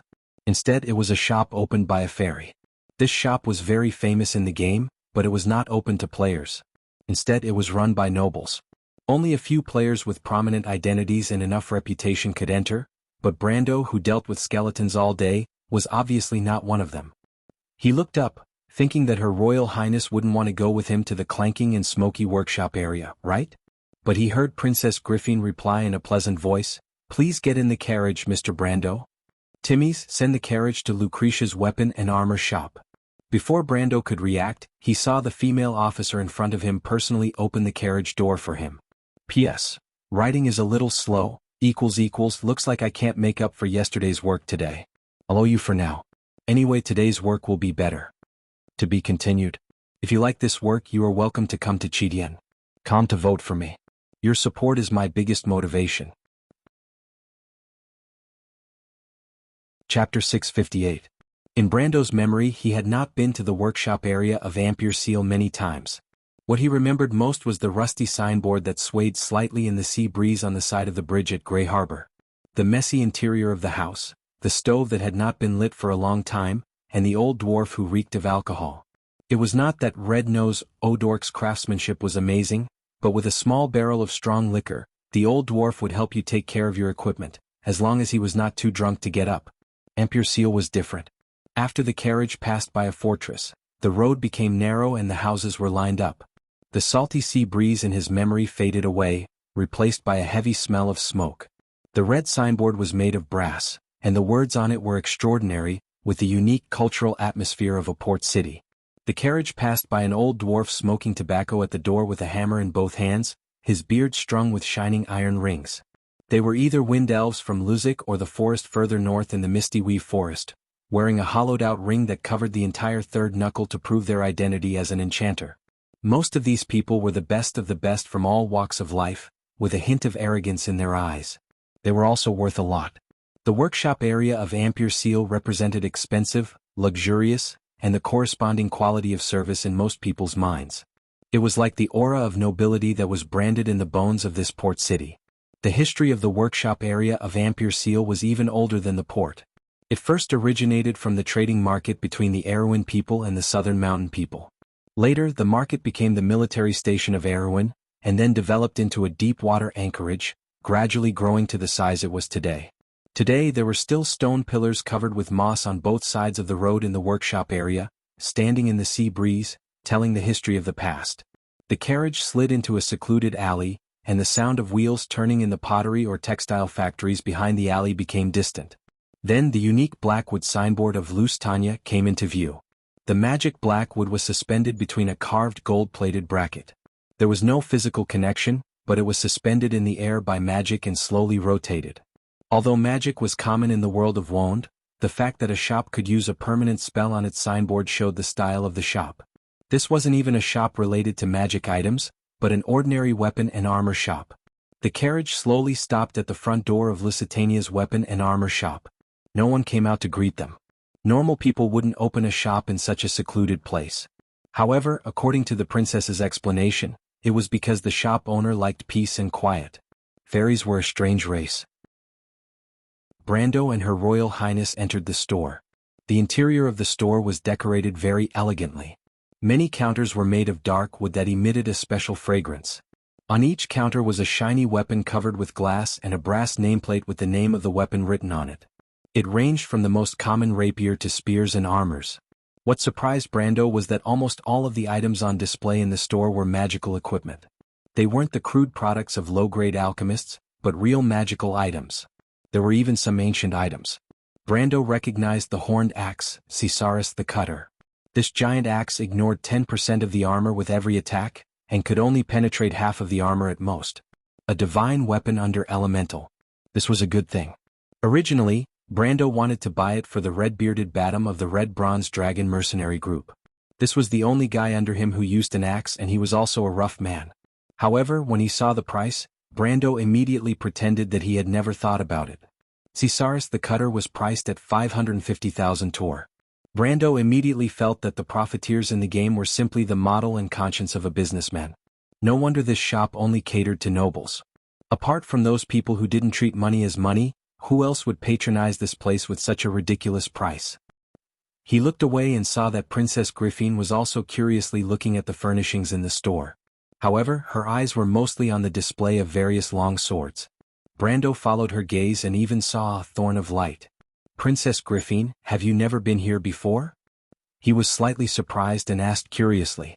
Princess Griffin put her index finger to her lips and whispered, No, Mr. Brendel, I don't think so. This is my first time here. But I know the owner here. Aunt Tanya saw me when I was very young. Aunt Tanya. Brando thought that this was probably the name of the owner. It was a characteristic of the fairies. The fairies of Wand liked to give themselves a human name, but most of them were simple and lacked regularity. He looked around and found that there was no one in the big store. No, there was only one person. When the three of them passed through the center of the hall, they finally alerted the only employee in the store. To be exact, Brando saw a head popping out from a pile of boxes and realized that there was someone here. But it was a little girl with short brown hair. She looked at them curiously with her big eyes. What are you doing here? This question was full of meaning. Because generally speaking, thieves wouldn't patronize this place at this time, unless they were in a hurry to register in the prison of the city guards. On the other hand, they could only be customers or creditors. The little girl cleverly didn't reveal her relationship with the store. This way, even if the other party identified themselves as creditors, she could say that she was a temporary worker or something else. Brando's thoughts were in a mess, but the little girl's eyes were already wide open. Are you a customer? When Brendel saw her, he hurriedly dropped what he was doing and rushed out. Before he and the princess could shout, no, or, be careful. The little girl screamed and slammed into the open door of the cabinet, and then bounced back. With a clatter, the stacked weapons, armors and cans suddenly fell to the ground. Brendel cursed in his heart. This shop doesn't seem to be as reliable as the rumors make it out to be. I'm sorry to startle you too. This little girl is called Carol. Because her father owes me a debt and is temporarily unable to repay it, she is temporarily here to help me. Brando and Princess Griffin sat on the chairs, and the little fairy lady who was wearing a grayish-purple robe like a loan shark sat on the counter. She wore a pair of silver-rimmed glasses and looked a bit like a jewelry merchant in Paris. But she claimed to be the manager and investor of the Silver Cross Chamber of Commerce, and this weapon and armor shop was just a side business. The Silver Cross Chamber of Commerce was a chamber of commerce from the Neos, deep-water port area. It was said that their background was a business organization under the name of a wizard craftsman from Buga. Therefore, Brando was very skeptical of her self-introduction. Fortunately, the Silver Wizards did not have any practical influence on the people of the land. Since they practiced isolationism, Brando was too lazy to ask. He glanced at Carol, who was holding her red forehead with tears in her eyes. Isn't this the legendary child labor? Brando expressed his sympathy. This child is too young. Aunt Tanya, how can you have the heart to let her do those things? Princess Griffin also complained. Aunt Tanya, how much money does her father owe you? I will repay it on her behalf. Hee hee. The fairy lady picked up her pocket-sized white porcelain teacup and took a sip. The last time I saw you, you were still a little girl, Griffin. But her father owes me a total of 2 million tor. Are you sure you want to repay it on her behalf? Griffin was shocked. Why is it so much? 2 million tor was a huge number for most of the nobles in Erewhon, let alone ordinary people. Even for the royal family and those powerful Grand Dukes, this was not a small amount of money. Brando could not help but look at the little girl curiously. He wondered how her father was able to owe so much money. Unexpectedly, Tanya replied. Her father was a good friend of mine when we went on adventures in the past. I promised to lend him money to open this shop. So in fact, the future owner of this shop will be Carol. I let her take care of these things because as the future owner, she should also learn all these things. Of course, she can also sell herself to repay the debt. I see. Then what about Carol's father? Griffin could not help but ask curiously. Her father has already died in this war. Her Royal Highness finally reacted. Brando also understood. In fact, it was clearly the responsibility of supporting a friend's daughter, but she insisted on saying it was a loan. This fairy lady's temper was really strange. You are amazing, Aunt Tanya. Her Royal Highness praised from the bottom of her heart, but also a little sad. All of this is because the descendants of the Covardo family did not fulfill their responsibilities, and the war spread in the kingdom. This war in Ampere Seal has implicated many civilians. That is not your fault, Griffin, Tanya replied. The last time I saw you, you were still an ignorant little girl. But in the blink of an eye, you have become a competent princess. But I heard that you do not have a partner to your liking. So is this the knight beside you have your eyes on? No, no.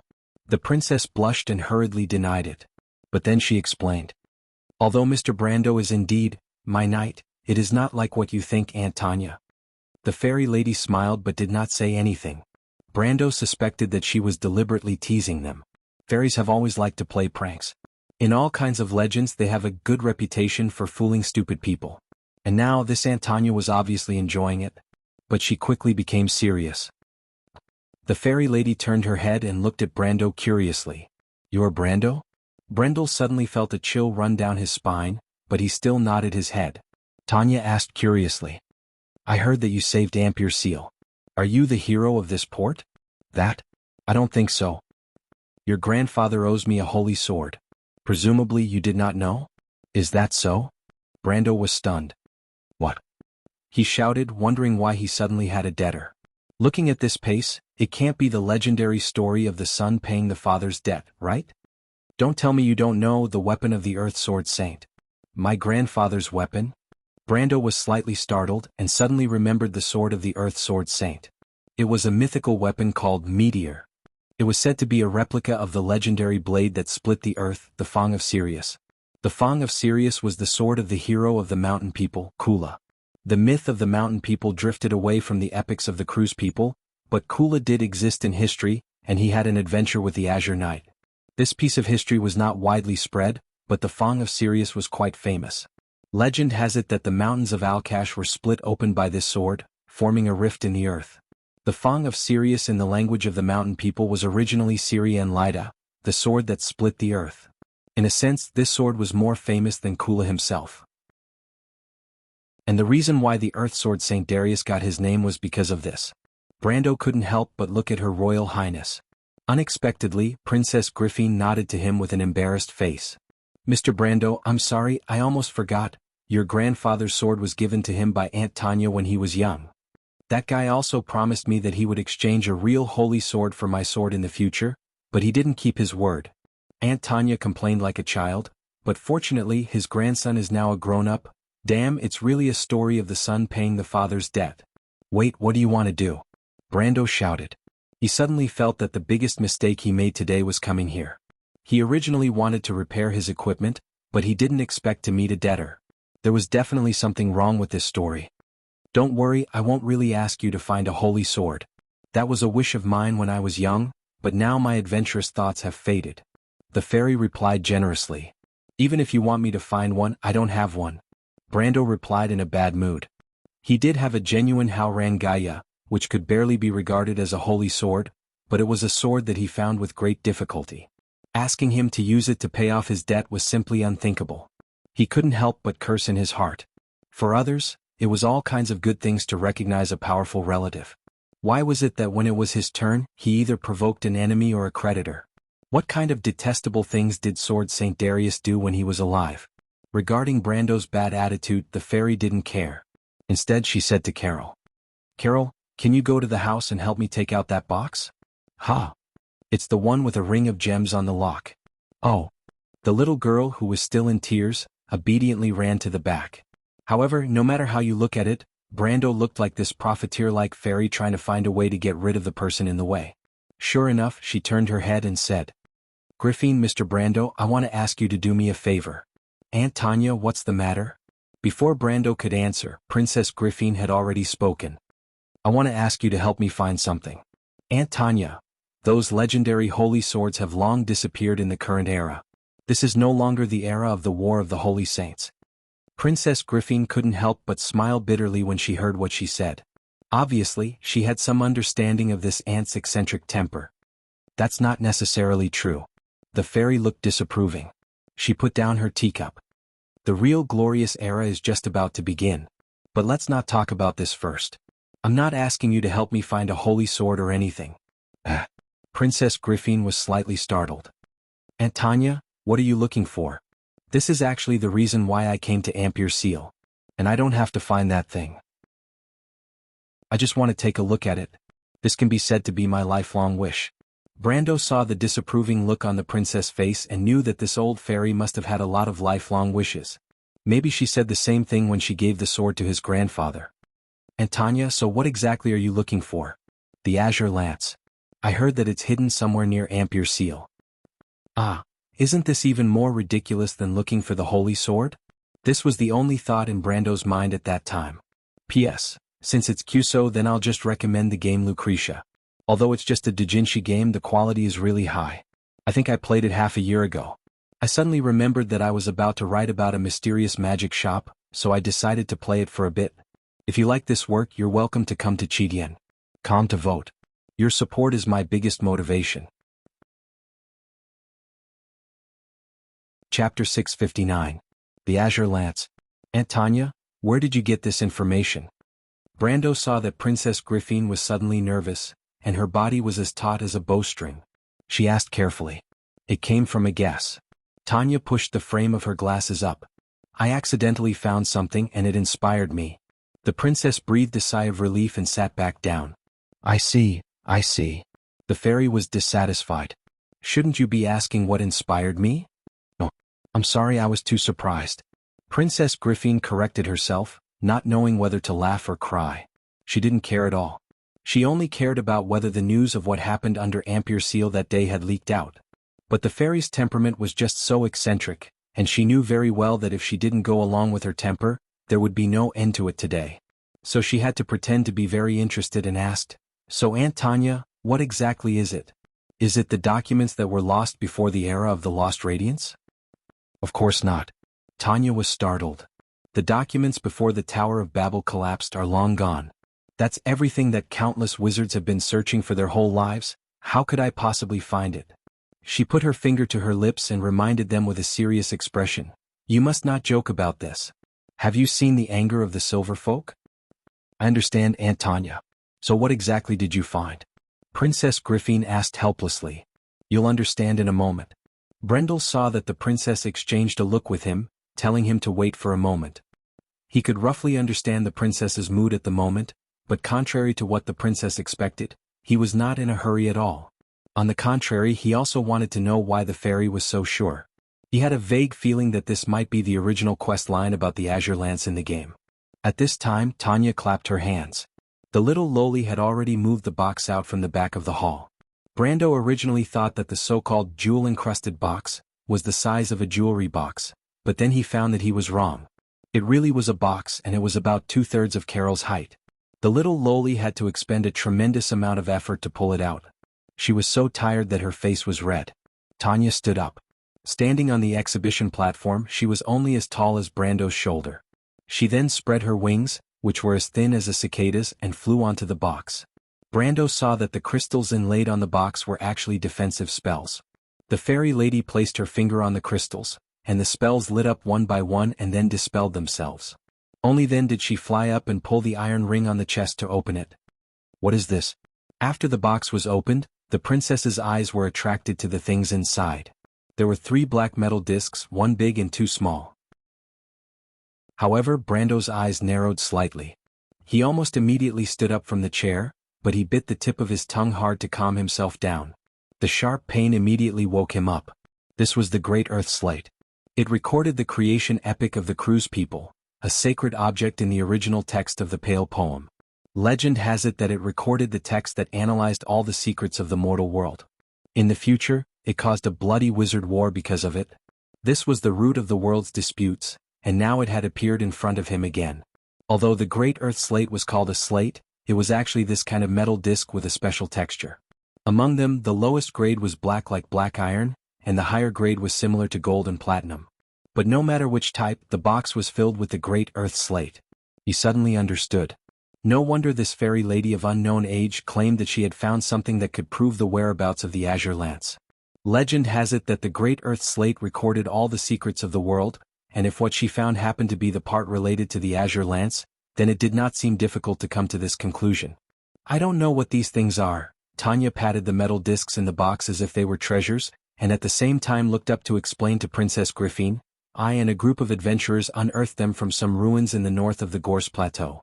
I used other antiques to exchange for these things from their collection. Because I think these things are very interesting. Very interesting? Princess Griffin asked with a frown. I don't know, but there is a language recorded on it.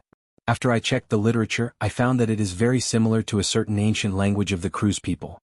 The fairy lady raised her right hand, and a gust of wind suddenly rose in the hall. Everyone thought that fairies were natural elementalists, and in fact they also had excellent talent in this field. Just like now, the wind from the ground rolled up a few pages of paper from a desk not far away, and sent them to Princess Griffin, and then slowly fell into her hands. Princess Griffin looked down and found that the paper was full of notes. Although she did not understand it, she could see that the information inside was all an elaboration and interpretation of some kind of language. She could not help but look up at Brando with a questioning look. This is the ancient Caranjan language, Brando replied. Huh. Tanya, who was opposite him, looked up at Brando as if she was looking at a rare treasure. Darius was a fool, but I didn't expect his descendants to be so extraordinary. You are much smarter than your grandfather, little one.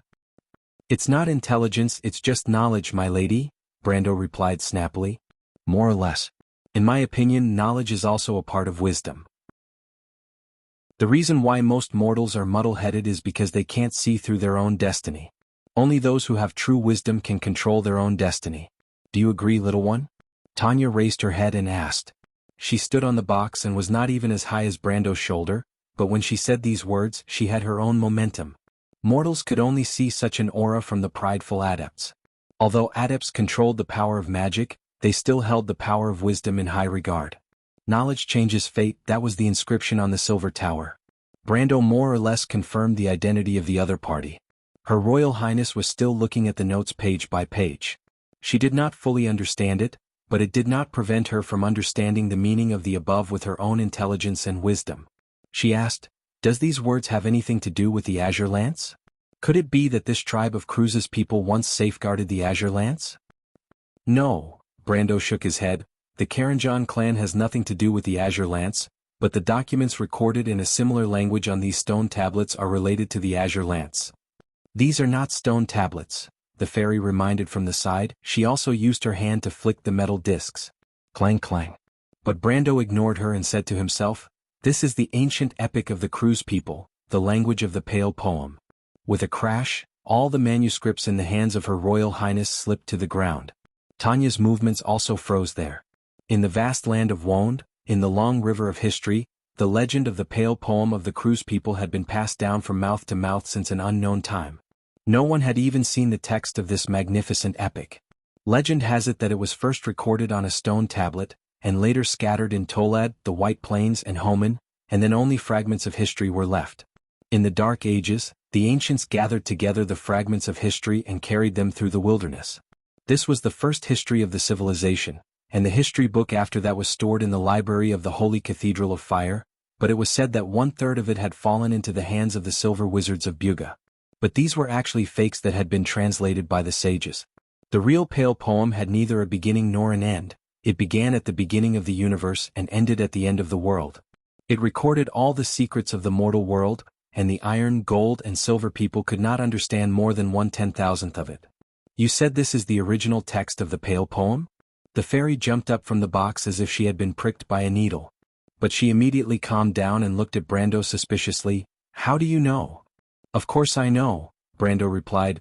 Stamptirosa, in the earliest times the runes contained magic. The earliest words were born from it, and today the witches still believe in the existence of magic in language. They call it the spirit of words. The ancient Caranjan language is only one of the original languages, and in fact the earliest documents have records of this. In the mortal world, the number of people who could say this was less than 10. Especially the runic text at the beginning, it was the real original runes. Brando was not a wizard, so there was no magic vibration when he read it, but Tanya understood it. She no longer had any doubts. Like a cat that had found a mouse, her eyes lit up, and she flew over to grab Brando's collar, shouting, How do you know? Where did you read it from? Did you find the historical records before the era of the Lost Radiance? Brendel almost choked to death on her words. He hurriedly pushed the fairy away. In fact, he knew that he might encounter such a result before he opened his mouth. Not to mention the fairy, even Tumen would jump up and down in anger if he was here. When he was Braggs, Tumen was already so excited that he could not control himself when he told him about the original runes. let alone the complete sentence. But he had his own reasons for doing so. He straightened his collar and gave the princess a reassuring look. The princess had been stunned for a long time. Although she did not understand the wizard world, she knew that Brando might have some amazing secrets. What's more, just the part about the pale poem was already shocking enough. She saw Brando nod to her, and she was relieved to pick up the manuscript on the ground. Brando turned his head. "Aunt Tanya, of course I didn't find the historical records before the era of the Lost Radiance. You know that's impossible.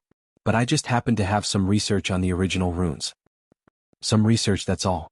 Tanya snorted softly. "In the whole Silver Alliance, there are less than 10 people who are qualified to say that. You're telling me so much because you want to make a deal with me, right?" This was the so-called shrewdness of wizards. Brando nodded. "Aunt Tanya, I'd like to ask, did you find these stone slabs in the ruins of Hus on the Gorse Plateau?" "Ruins of Hus?" "No, there's no name there, but we found some antiquities about the War of the Holy Saints. There's a huge palace." Sure enough, it was the ruins of Hus. Brando understood. In that case, the stone slabs in Tanya's hand were the first batch of earth slabs to be excavated in history. But how could they be excavated so much earlier than recorded in history, or did it take a long time for them to be discovered after they were excavated? Brando leaned toward the latter possibility. But that was not important. He thought for a moment and asked, "Aunt Tanya, do you really want to find the Azure Lance?" "Brando." The princess stood up. "P.S. Relationship main story. I took a little more time to consider relationships when writing, please forgive me. To be continued. If you like this work, you're welcome to come to Chidien. Come to vote. Your support is my biggest motivation." Chapter 660. You already have a clue. Am I right? Am I right? Tanya flew up and looked down at the two of them. The fairy's face was full of excitement as she spun a few rounds in the sky. "I should have thought of this earlier. Ever since the late King Eric built the city here, the nobles of Aween have held onto the secrets of this port for thousands of years. How could you not know about Ampere Seal's secrets? Griffin, why didn't you tell me in advance?" Tanya turned her head sharply and almost dropped her glasses from the bridge of her nose. She hurriedly reached out to catch them. And Tanya sighed. "Mr. Brando, you?" The princess was really speechless. She actually didn't want to monopolize the Azure Lance, but the legend of the Holy Lance was too important. No one could imagine how much of a sensation the Holy Lance, which was as blue as the sky, would cause when it reappeared in this world. Whether it was the Holy Cathedral of Fire, the Holy Cathedral of the Wind Empress, or the Dwarves and the Earth Holy Cathedral of the Golden Mane clan, it was impossible for them to give up fighting for this legendary holy object. When that time came, what would happen to the kingdom of Erewhon? Brando didn't think so. He shook his head. "Your Royal Highness, there are no secrets in this world that can be kept. Aunt Tanya gave me an idea. Leave it to me." The princess looked at him, sighed, and nodded. Brando then looked up at the fairy in the sky and said, "Aunt Tanya, you haven't answered my question yet." "Of course I want to. This is my lifelong wish." The fairy flew to the booth next to Brando. She sat on the edge of the booth, one slender leg crossed over the other, her hands on her knees, and looked up at Brando.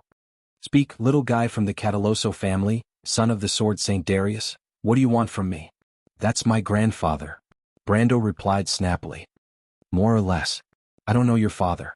I can't say, hey, that's the son of so-and-so, right?" It was very wrong, but Brando felt that if he tried to reason with a fairy, there would be something wrong with his brain. He just pretended not to hear this sentence as he turned back to take a page of the manuscript from the princess, and then turned back to ask, "Will the silver folk know about this deal?" Why do you ask?" Tanya was slightly startled. "You know why, Aunt Tanya?" Brendel had long suspected that this fairy lady was most likely the spokesperson of Buga in the mortal world. Besides, other than Buga's scholars, most people wouldn't study the ancient language. He reached out and tapped lightly on the paper. "This is very important because this is the premise of our deal." "Premise? I understand." Tanya pushed up her spectacles, her eyes flashing with inexplicable excitement. "Of course I will know. Not only that, I plan to send it back to the Sacred Grand Library. The entire Silver Institute will be proud of me."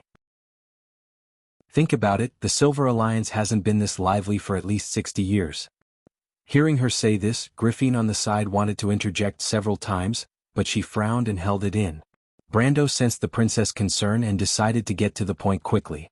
Otherwise, the half-elf girl would be worried that something would go wrong.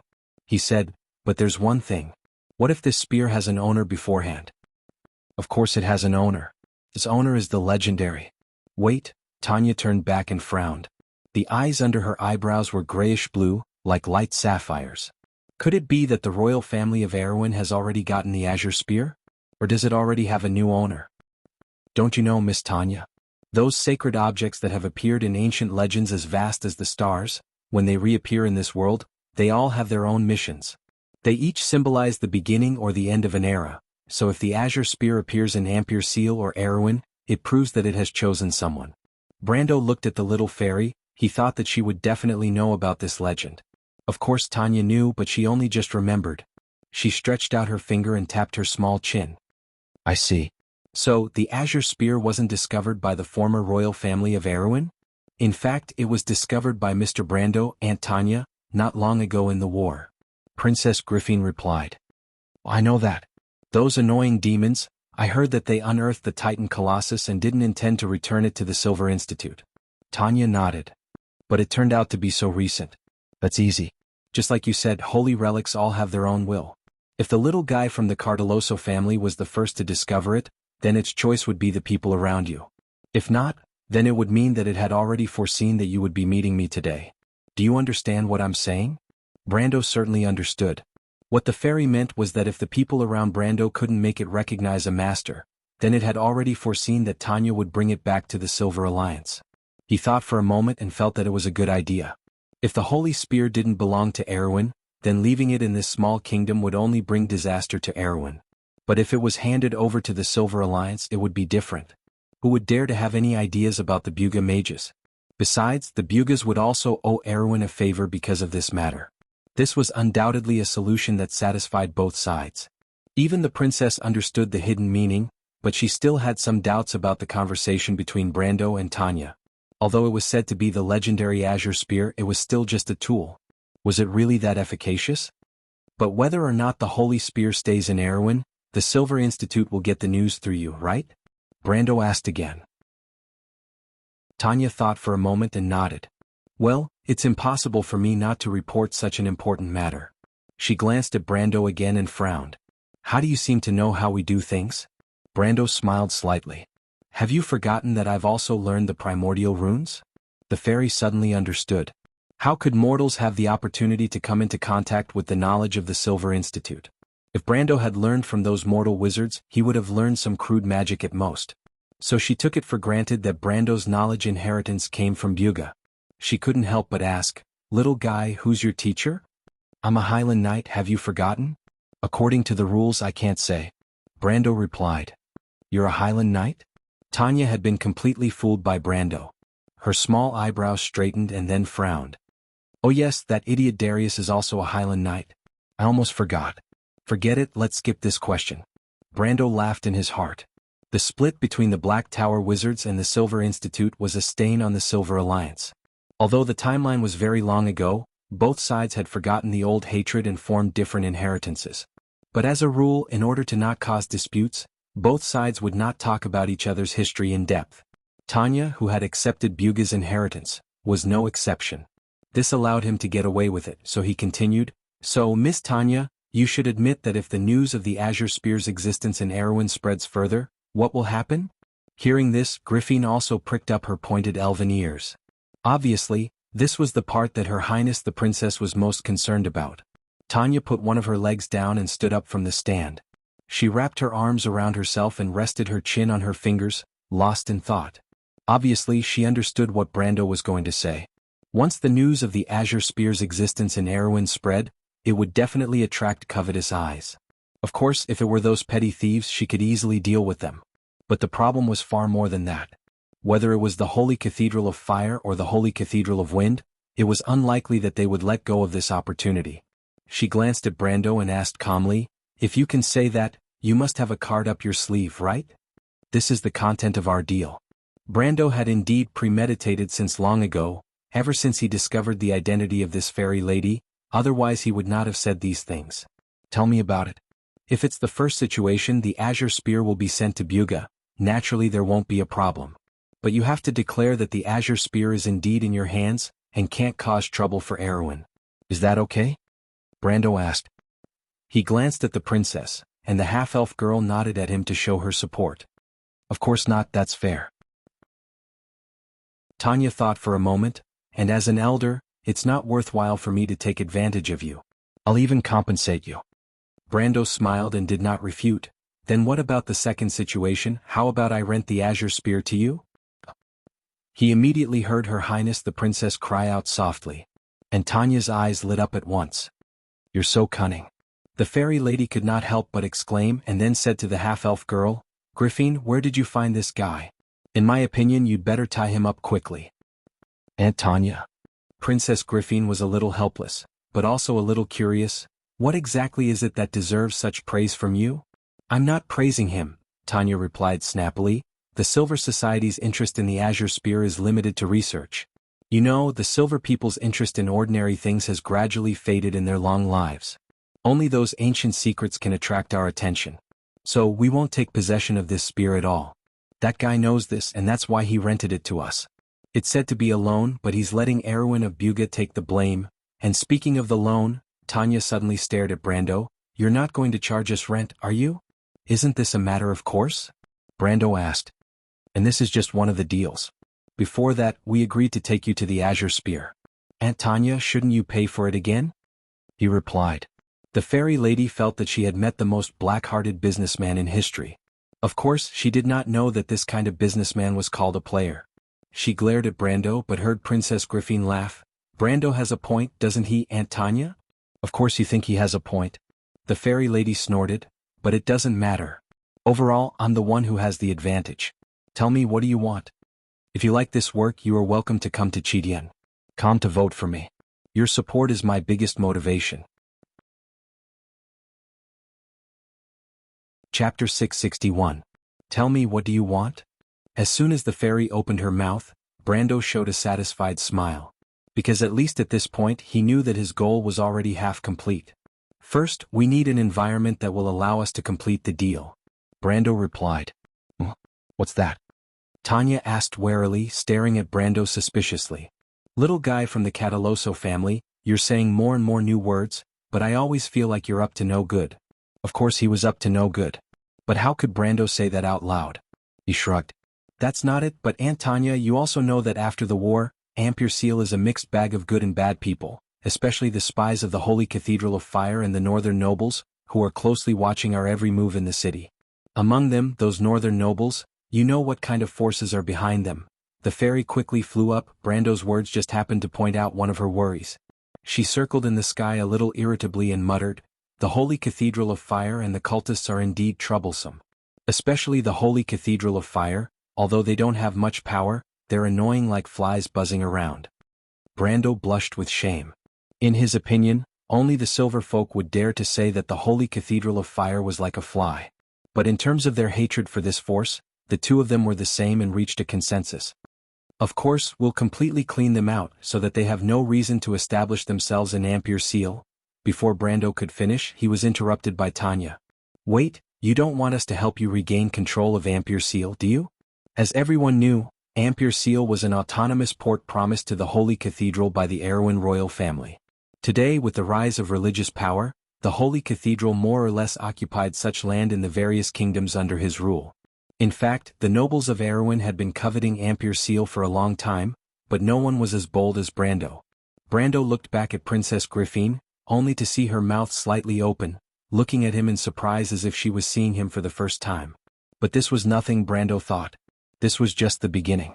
What he wanted was a brand new Erwin, a Erwin who would not be manipulated by anyone and could control his own destiny. He already had a plan in mind and his tone became confident. If that's not the case, do you think the Azure Lance can easily leave Erwin's territory? Although the Holy Cathedral of Fire does not dare to snatch things from the hands of the Bugas, they can still insist that the Azure Lance was unearthed from Erwin. As you know, Erwin is also within the traditional sphere of influence of the Cruz people. He was not lying because Erwin was also a descendant of the Flame King, and the relationship between Erwin and the Holy Cathedral of Fire was well known. Even the people of Erwin believed that they should be under the jurisdiction of the Holy Cathedral of Fire. Except for Brando, of course. The fairy frowned. Little guy from Cardeloso, aren't you too naive to think that way? Do you think that the Silver Alliance can single-handedly put pressure on the Holy Cathedral of Fire to make those greedy fanatics give up this port? Brando was a little agitated. This was something he had thought about for a long time, so he had a way to deal with it. He had never felt that the opportunity was so close to Erwin for a moment. If it was in the past, of course not. But now the Holy Cathedral of Fire has made a huge mistake. They have led the demons into this world. Have you forgotten the Sacred Covenant? Now that the Silver Elves and the Bugas Mages are all here, what if you all ask them to give up the jurisdiction of this port according to the provisions of the Sacred Covenant? You have the right, don't you? Brando asked, smiling like a fox. The sound of Her Royal Highness inhaling softly came from behind. Tanya also inhaled. You planned this a long time ago, didn't you? The fairy suddenly realized that things might be as Brando expected. If this was the case, the Holy Cathedral of Fire might really have to give up Ampere Seal. Especially when the Sacred War was imminent on the ground. This little guy was changing history. She suddenly realized this and couldn't help but take a deep look at Brando. But Brando disagreed and replied, "This is just to ensure the completion of the transaction. If the Bugas have the ability, why not do it better?" Even Aunt Tanya should admit that in order to ensure the safety of the transaction, we have to sort out a quiet environment, right? Besides, no matter what, the Silver Mages will be able to get the Azure Lance. This transaction is a profit for you all. That's right, little fox. The fairy snorted. But she didn't care whether Erwin could take back Ampere Seal, she just thought it was troublesome. In fact, she knew very well that for the sake of the Azure Lance, the archivists in the Sacred Library would do anything. Not to mention helping Erwin take back a port, even if they had to join the Sacred War of the Mortals, so what? The long life of the Silver Folk had already shaped their arrogant and indifferent character. Brando nodded with satisfaction. Sweeping the Holy Cathedral of Fire and the northern nobles out of Ampere Seal so that Erwin could take back the port was actually only part of the deal. The key was that in this way, the tentacles of the Holy Cathedral and the northern nobles would have a hard time penetrating the center of the south, and it would be much easier for Her Royal Highness to complete the unification of the southern territory. Of course, he wouldn't say these hidden parts and take up the share of the transaction. He continued, "Then the next thing is the compensation I need personally." "What do you need now?" Tanya asked in annoyance. "What I want is very simple. I want to learn how to decipher ancient characters from you, and study these 3 slates with you while you stay at the port." Brando replied. In fact, for him this was the crux of the deal. No one knew what kind of bloodshed these Earth slates would cause in the future, because the knowledge on the slates was too precious. It not only recorded ancient history, but also secret methods and knowledge from before the glory was lost. About the past and everything about the people of the gods who had disappeared, but deciphering the slates was a specialized skill, and even the mages of Galbu knew very little about it, and now was an opportunity to get started. How could Brando let it go? Erwin missed the first war of the Holy Saints, so he couldn't become one of the most powerful empires in the world of Wond. But now, with him around, how could Erwin miss another opportunity? However, this deal sounded a little insignificant to Tanya. She froze for a moment, probably not expecting Brando's request to be so simple. The fairy's face softened a little and she looked at Brando carefully. "So you're not really greedy? It's been hard on you." She flew to Griffin's side and sighed. "You have a great night, Griffin." "Yes." The half-fairy princess nodded seriously. Brando blushed with shame. Obviously, these 2 ladies thought he had to ask for an exorbitant price for the future of the kingdom. But in fact, this was really putting the cart before the horse. "Well, I'll fulfill your request. The search for knowledge is a noble thing and this is not part of the deal. What else do you want? Tell me, little guy." Tanya suddenly spoke. "Well, how about helping me repair my equipment?" Speaking of which, this was actually his original purpose for coming here today. But after thinking for a moment, he added, "Can you help me find some magic equipment while you're at it? This shouldn't be difficult for a Buga wizard, right?" "That's hard to say. The inferior magic equipment has been dismantled by those old guys, and I can't find any better ones for you." Tanya replied casually. "Let's take a look at the equipment you want to repair first. Speaking of which, this is your purpose for coming here." Brando nodded, and then took out the equipment from the dimensional cave one by one. The fairy looked at it and suddenly exclaimed, "Firefly? How did it become so broken? Wait, isn't this the Crimson Blessing? Did you throw it into the magic furnace to be recast? Martha above, the dragon god will definitely curse you." Every time Brando took out a piece of fantasy magic equipment, Tanya's eyes widened a little. In the end, she had to hold her glasses and stared at Brando, somewhat stunned. Did you rob a dragon's treasury? How can there be so many fantasy items? Also, is the equipment you want to help me find all like this? Do you think I look like a big fat sheep? She couldn't help but scream. No, no, you're mistaken. Brando was sweating. In the era before the Great Demonic Wave, he did have a little more gold equipment. However, those were all obtained through life and death situations, not through robbing a dragon's treasure trove. He did have a dragon by his side, but he didn't have the guts to do so. I just want some talismans no matter what level they are. Talismans? Tanya was slightly startled. What do you want those things for? Not just talismans, Brando replied.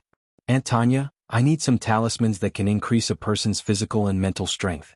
Ah, the fairy reacted at once. Aren't these talismans needed by magic apprentices to practice spells? Kid from the Cardoloso family, aren't you the son of the Sword Saint?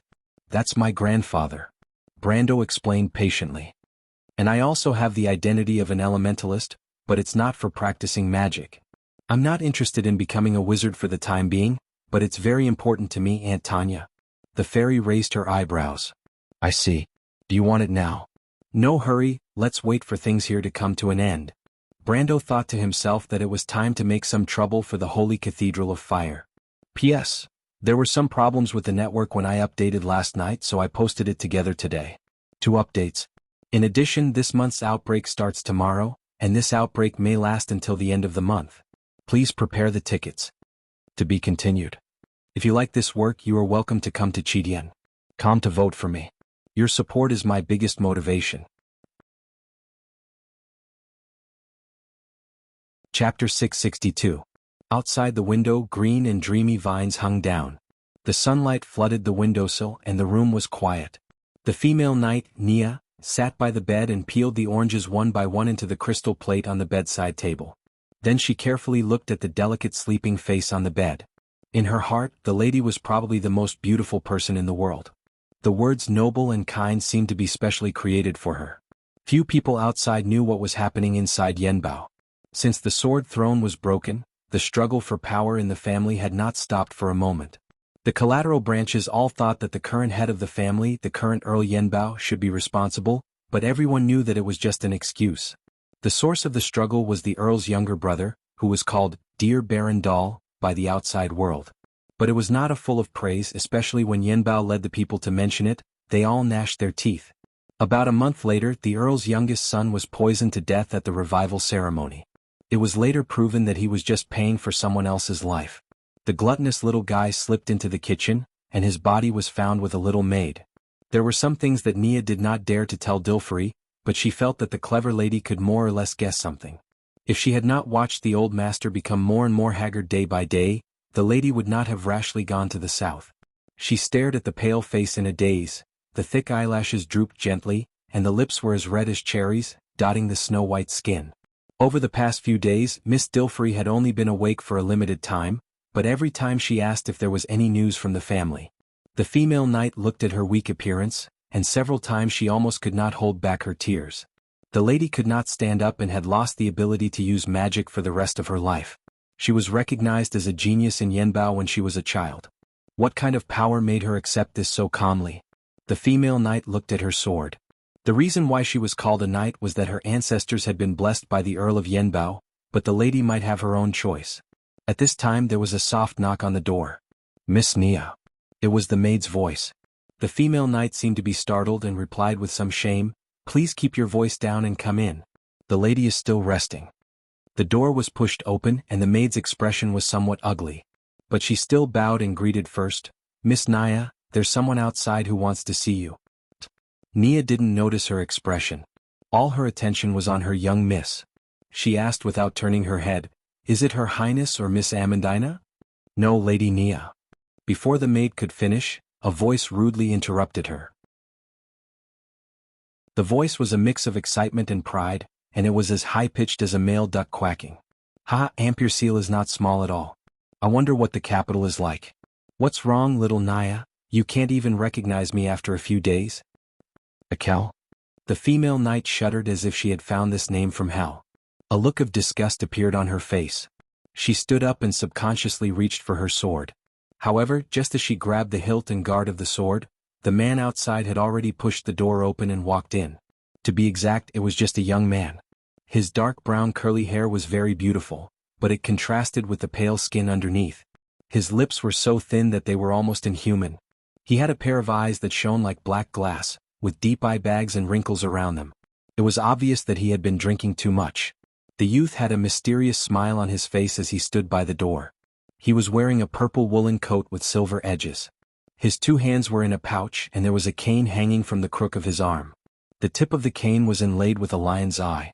No matter how you looked at it, this young man could be described as handsome, but his footsteps were a little frivolous. However, when the female knight saw him, it was as if she had seen a demon. Even when she was fighting a demon, she had never shown such a look of fear mixed with disgust. When the young man saw the female knight, he smiled, revealing his white teeth. "Miss Naya, have you considered becoming my knight? I will give you the best warhorse in the north, but you are also the one I like the most. In your dreams." The female knight was so angry that she trembled. "Get out of here right now." "Haha, why are you so nervous?" The young man grabbed the maid's hair, and in the midst of the little girl's screams, he pulled her over and sniffed her face. He turned back and smiled. "Miss Naya, I'm here to see my dear sister. You don't seem to have the right to ask me to get out, do you? This is Miss Dilfrey's private room. You are crazy. Let go of her, she is the princess maid." The female knight's hand that was holding the hilt of her sword was slightly pale, but she did not dare to pull out the sword. The previous Count Yenbao had 4 sons. The 3rd son died young and the youngest son became an apprentice of a wizard. There was no news of him until now. The eldest son was today's Count Yenbao, Dilfrey's father. Dilfrey went to Amberlight this time with the title of Count, but she had not really inherited the territory. The 2nd son was the well-known Dear Dale, the father of the young man in front of her. As the saying goes, like father like son daughter, the upright Count Yenbao had a daughter like Miss Dilfrey. In Naya's opinion, it was natural for Baron Dale to have a son like Akel. This father and son were the scum of scum. The young man let go of the maid, and the poor little girl let out a frightened scream and stumbled out. Akel laughed and let out a series of laughter that was difficult to understand. "Miss Naya, don't think that I can't do anything to you just because you have the princess as your backer. You are my woman, and you can't escape this identity for the rest of your life." "Beast." The female knight gritted her teeth and scolded. When she had just become a knight, she was ignorant and actually believed this person's flowery words. She would never forget that nightmarish night, when the demonic young man drugged and forcibly took over her body. At that time he was only 14 and she had just turned 18. When she thought of everything in the past, she trembled with anger. "Akel, I'll count to 3 if you don't disappear from my sight. Don't blame me for being rude." She pulled out her long sword. "Come on, don't do this, Miss Naya. If you wanted to kill me, you would have done it long ago." Akel said with a smile, "Besides, I'm not here today to catch up with you. You know what my dear sister has done. I'm here today to stop you from continuing to shame the family." "Nothing good comes out of a dog's mouth, Akel. What nonsense are you talking about?" Naya frowned and pointed her sword at the demon's throat. She always felt that Akel was up to no good, although he might not even know what good intentions were. "You really know how to pretend, Miss Naya. My dear sister has been accused of practicing demonic magic. The Holy Cathedral has officially begun to investigate this matter. Even the Earl knows about it. As her personal knight, you should know about it, right? How is this possible?" Naya's mind went blank when she suddenly heard this news. Although she knew that it was impossible to hide the fact that Dilfrey temporarily controlled the Demon King on the battlefield, she at least still felt lucky. That was for the victory of the war, wasn't it? Her Royal Highness and the Earl can testify. The female knight shook her head hard as if this was the only way to calm herself down. "It's the Holy Cathedral that attracted the demons. How can they do this? Miss sacrificed herself to fight against the demons. Her Royal Highness won't ignore it." "Haha, Her Royal Highness can't even protect herself. How can she have time to care about your lives?" The young man sneered. He took a step forward and let the cold blade of the female knight touch his throat.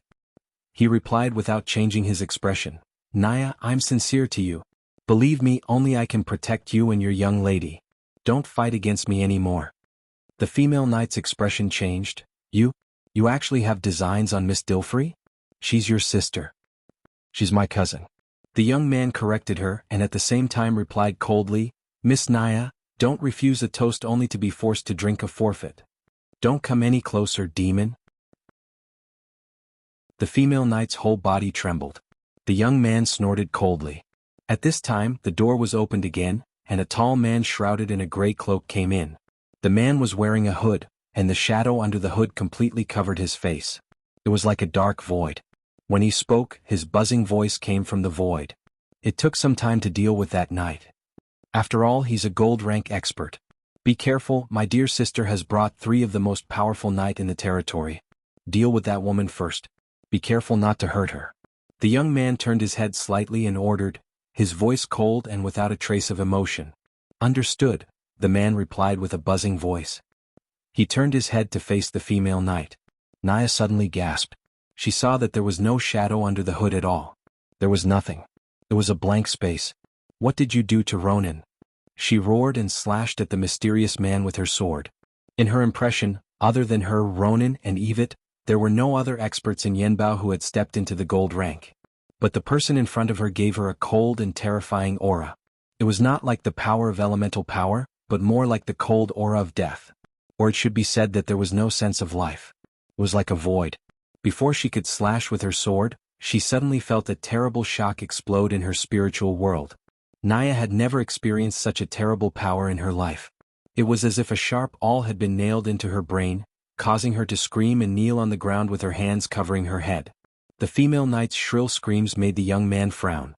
He saw that Naya's beautiful face was completely distorted. Blood seeped out of her nostrils and eyes. It was a horrifying sight.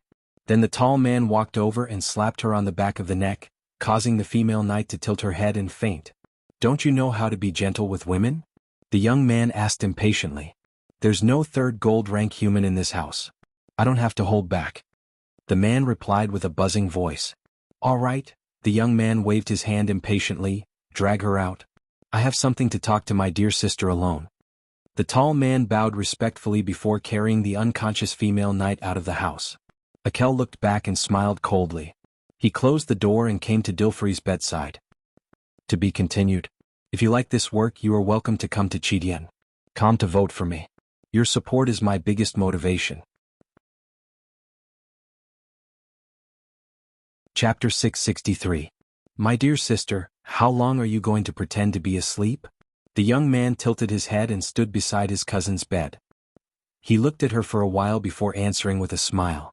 His tone was so soft and sweet that it seemed as if honey could flow out of it, but the sarcasm in his tone was chilling. Dilfri coughed softly, and a sickly blush appeared on her white cheeks. Her thick eyelashes slowly opened, revealing a pair of bright and clear eyes that stared at her brother. The weakness in the depths of her eyes was difficult to hide, but the flames of hatred were burning. What do you want, Akel? You heard what I said before. Don't you know what I want to do? The young man leaned down and looked into his sister's eyes. Hand over Yenbao's ring of folded swords and I'll let you go today. What if I say no? Dilfri looked away with some fear. The young man sneered, grabbed her chin and turned her face back. He looked at the face with some greed, the face that belonged to his sister. Do you think I don't dare to touch you, my dear sister? You're crazy. Dilfri could see the fanatical possessiveness in her brother's eyes. She didn't know whether it was fear or anger that made her tremble. The girl's face was pale, and at this moment, it was almost transparent, like crystal jade. What a perfect masterpiece. That old uncle of mine could actually give birth to a daughter like you. The young man grinned, and one of his hands moved down and pressed on her chest. I'll count to 3. Tell me where Yenbao's ring of folded swords is, or don't blame me for being rude. 1, 2. The countess trembled slightly, but she stubbornly closed her eyes. She knew very well that her brother was not the kind of gentleman who kept his word. If she spoke here, then what awaited her would be a miserable end. If you dare to touch me, Akel, you can forget about getting that ring for the rest of your life. Dilfri forced herself to calm down and replied coldly. Yenbao's ring of the folded sword was a keepsake passed down from generation to generation during the Cipher dynasty. This ring was to the Yenbao family what the Lionheart sword was to Erwin, and the flaming blade was to the Cruz Empire. Without this ring, Count Yenbao would never be legitimate. Wrong answer, 3. The young man sneered. My dear sister, you are mistaken about one thing. Do you think this ring is really important to me? The position of Count Yenbao will belong to me sooner or later. It doesn't matter to me whether I have those external items or not. In comparison, I'm more interested in you. As he spoke, he tore open the first copper button on Dilfri's chest. Dilfrey felt a chill in front of her chest. Her snow-white skin was exposed. She couldn't help but scream, "Akel, you're crazy." The Countess finally felt fear. She struggled violently. But in return, the young man replied somewhat manically, "Yes, I am crazy, my dear sister, but you asked for it." As he spoke, he pressed the weak Dilfrey back onto the bed. "I'll give you one last chance, Dilfrey, the Yenbao family's ring." Akel roared. "I won't give it to you even if I die, Akel." The Countess wept weakly. "Then you can go die." But as soon as the young man's voice fell, a cold voice replied, "Yes, I also think that some beasts should die." Oh. The sudden voice made Akel turn around in horror, but he only saw the door behind him fall apart like a piece of paper. A long black sword pierced out of it, and in the next moment, it was already in front of him. "No!" The handsome young man let out a shrill scream, "Damn Anurek, where are you?" Naya recovered after a short period of unconsciousness. She seemed to be slowly waking up from a long dream. She only remembered that she seemed to have had a nightmare, and in that nightmare, there was a demon she didn't want to see. A conversation gradually became clear from this dream. "Brando, after the matter in Ampere Seal, I want to go with you to Tanajul." "Your Highness? What's wrong, am I not welcome?" "No, I just feel a little confused. Why would your Highness suddenly want to go to such a remote place?"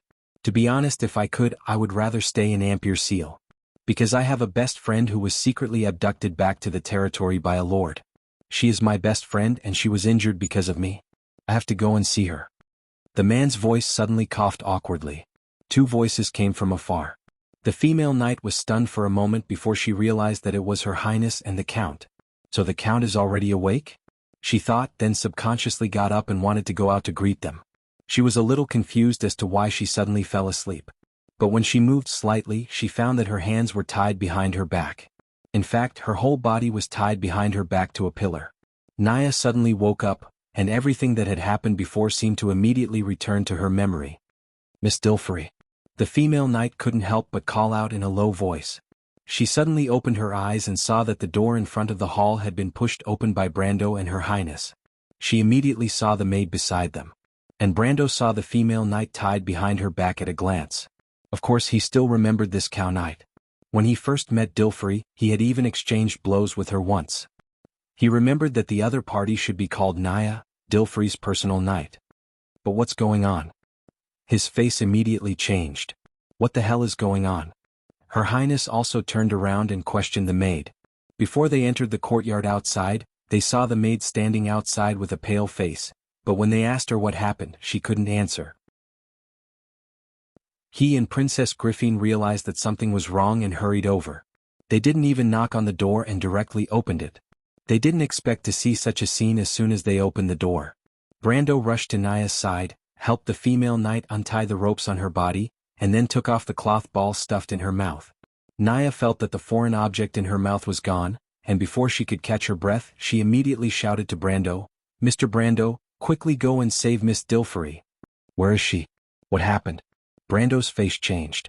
After he and the princess left Lucretia's weapon and armor shop, they also came to visit the Countess on the spur of the moment. Her Highness mentioned that Dilfrey's condition wasn't too good. Forcefully using the devil armband had greatly overdrawn her life. Although she saved her life in the end, it was likely that she would have to spend the rest of her life in a wheelchair. Brando originally wanted to comfort the Countess. In fact, he had already expected this outcome. The Devil King wasn't someone that could be controlled by just anyone. At that time, everyone thought that they were going to die, so they rashly let Dilfrey use this method. But they didn't expect that the one who was left with the greatest injury after the battle was this girl from Yenbao. But in Brando's view, this wasn't irreparable. At least the legendary Fountain of Life in the Black Forest could perfectly solve this problem. Of course, the Fountain of Life was just an illusory legend to the average person, but it wasn't necessarily so for him. Brando felt that as long as he waited a little longer, it wasn't impossible to enter the Black Forest to find the Fountain of Life. Of course, before that he felt that he needed to calm Dilfrey down. But he didn't expect to encounter such a situation as soon as he arrived. In fact, before Nia spoke, Brando more or less guessed who the enemy was. There were only 3 forces that could cause trouble for the Countess now. The first was the Devil King, but the Devil King's revenge wouldn't come so quickly. Besides, even if the King of Chaos wanted revenge, he would first look for him and not the Countess. Then there was the Holy Cathedral of Fire.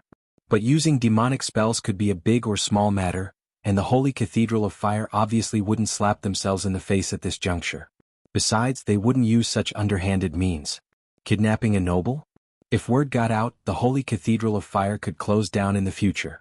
Then the only thing left could only be a power struggle within the Yenbao family. In fact, as early as when he sneaked into the manor and first met Dilfrey, Brando realized that there might be a problem with Yenbao. Otherwise, they wouldn't have let a girl like Dilfrey come to such a place to represent Count Yenbao, and even bring along the strongest fighting force within Yenbao. But what he didn't expect was that the moment the War of Ampere Seal ended, those reckless nobles came to cause trouble for him. And they directly attacked Dilfrey. The anger in Brando's heart burned fiercely. Miss is in her room on the second floor, and someone wants to harm her dash. Which room is her room? The female knight's words were interrupted by Brando before she could finish. The young lord's cold tone startled Nia slightly. She probably didn't understand why the other party was so angry.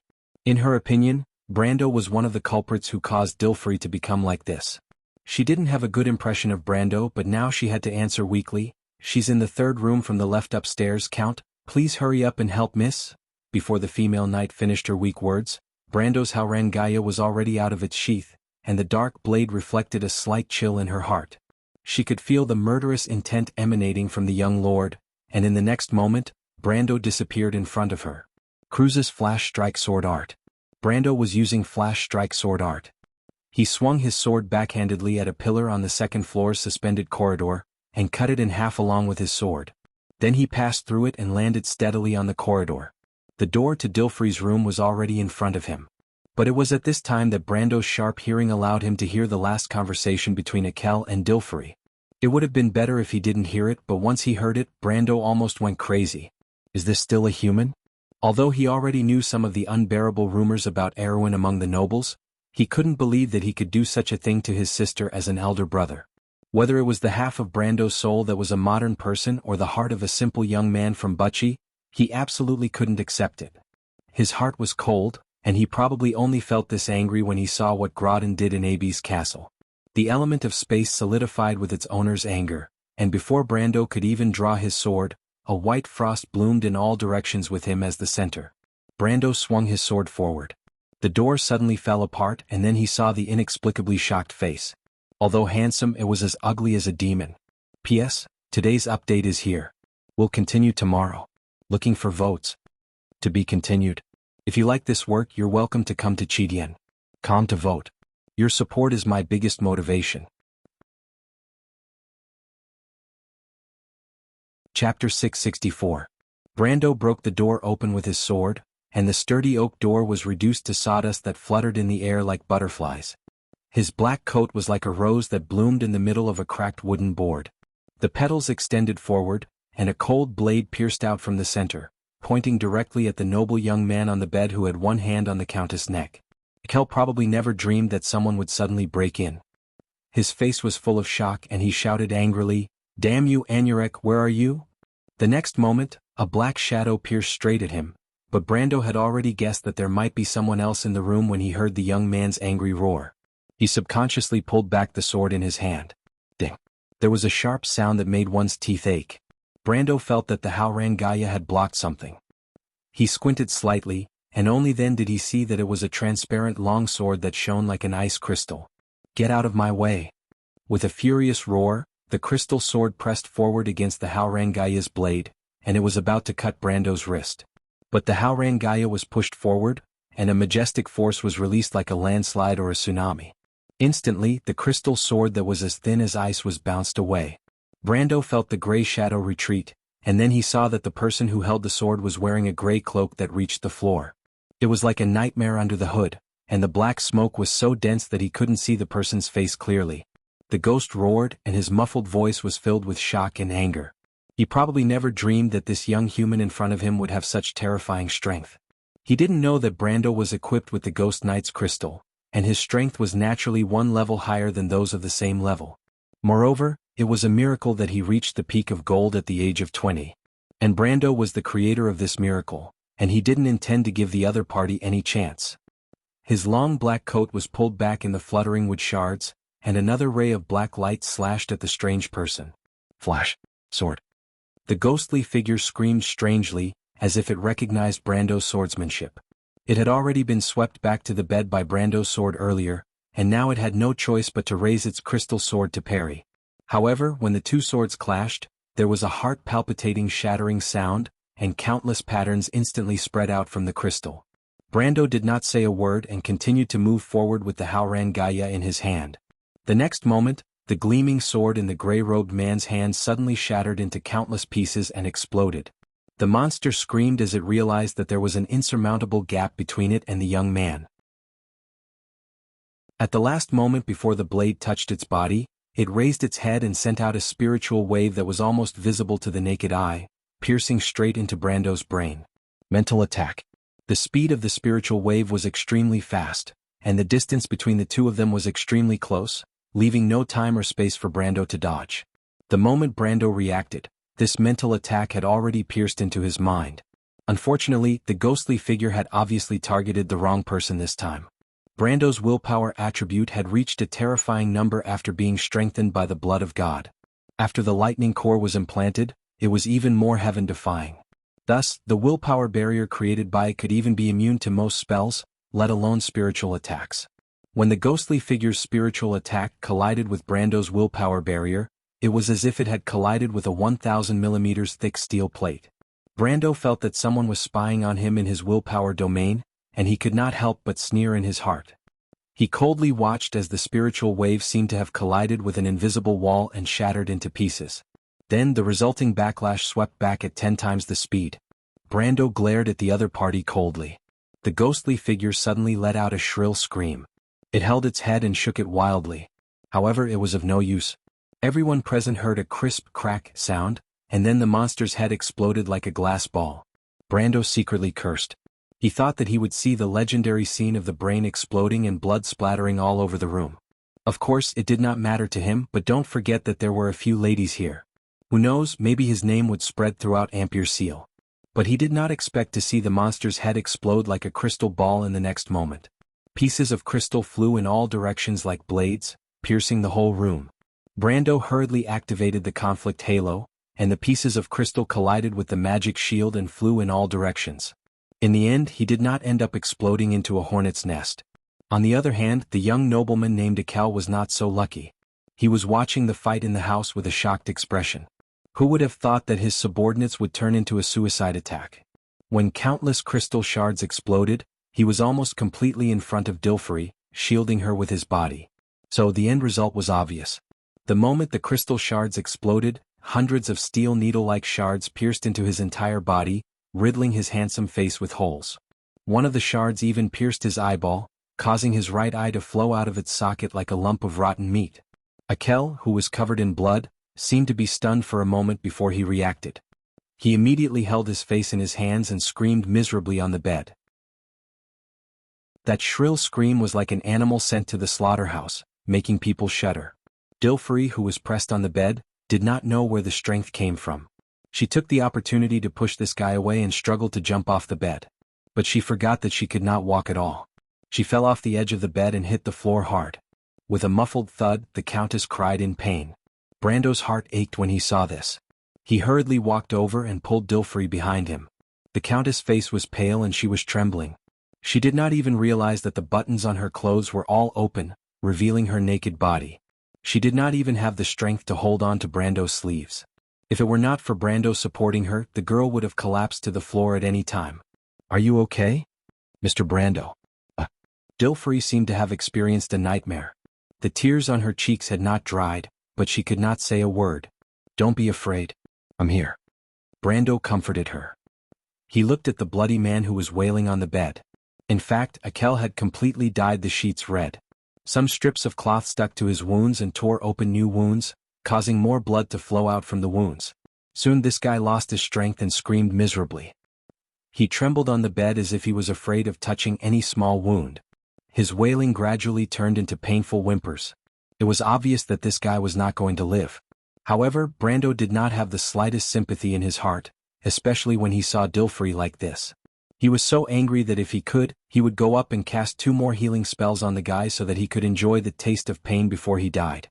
At this time, Princess Griffin rushed up to the second floor. Her face changed when she saw the scene in the room. She then looked at Dilfrey and understood what had happened. Beast. Her Royal Highness spat out this word coldly. Who is he? Brando asked. I don't want to say this guy's name. He is worse than a beast. He is the only heir of Baron Dale. He is not Dilfrey's brother.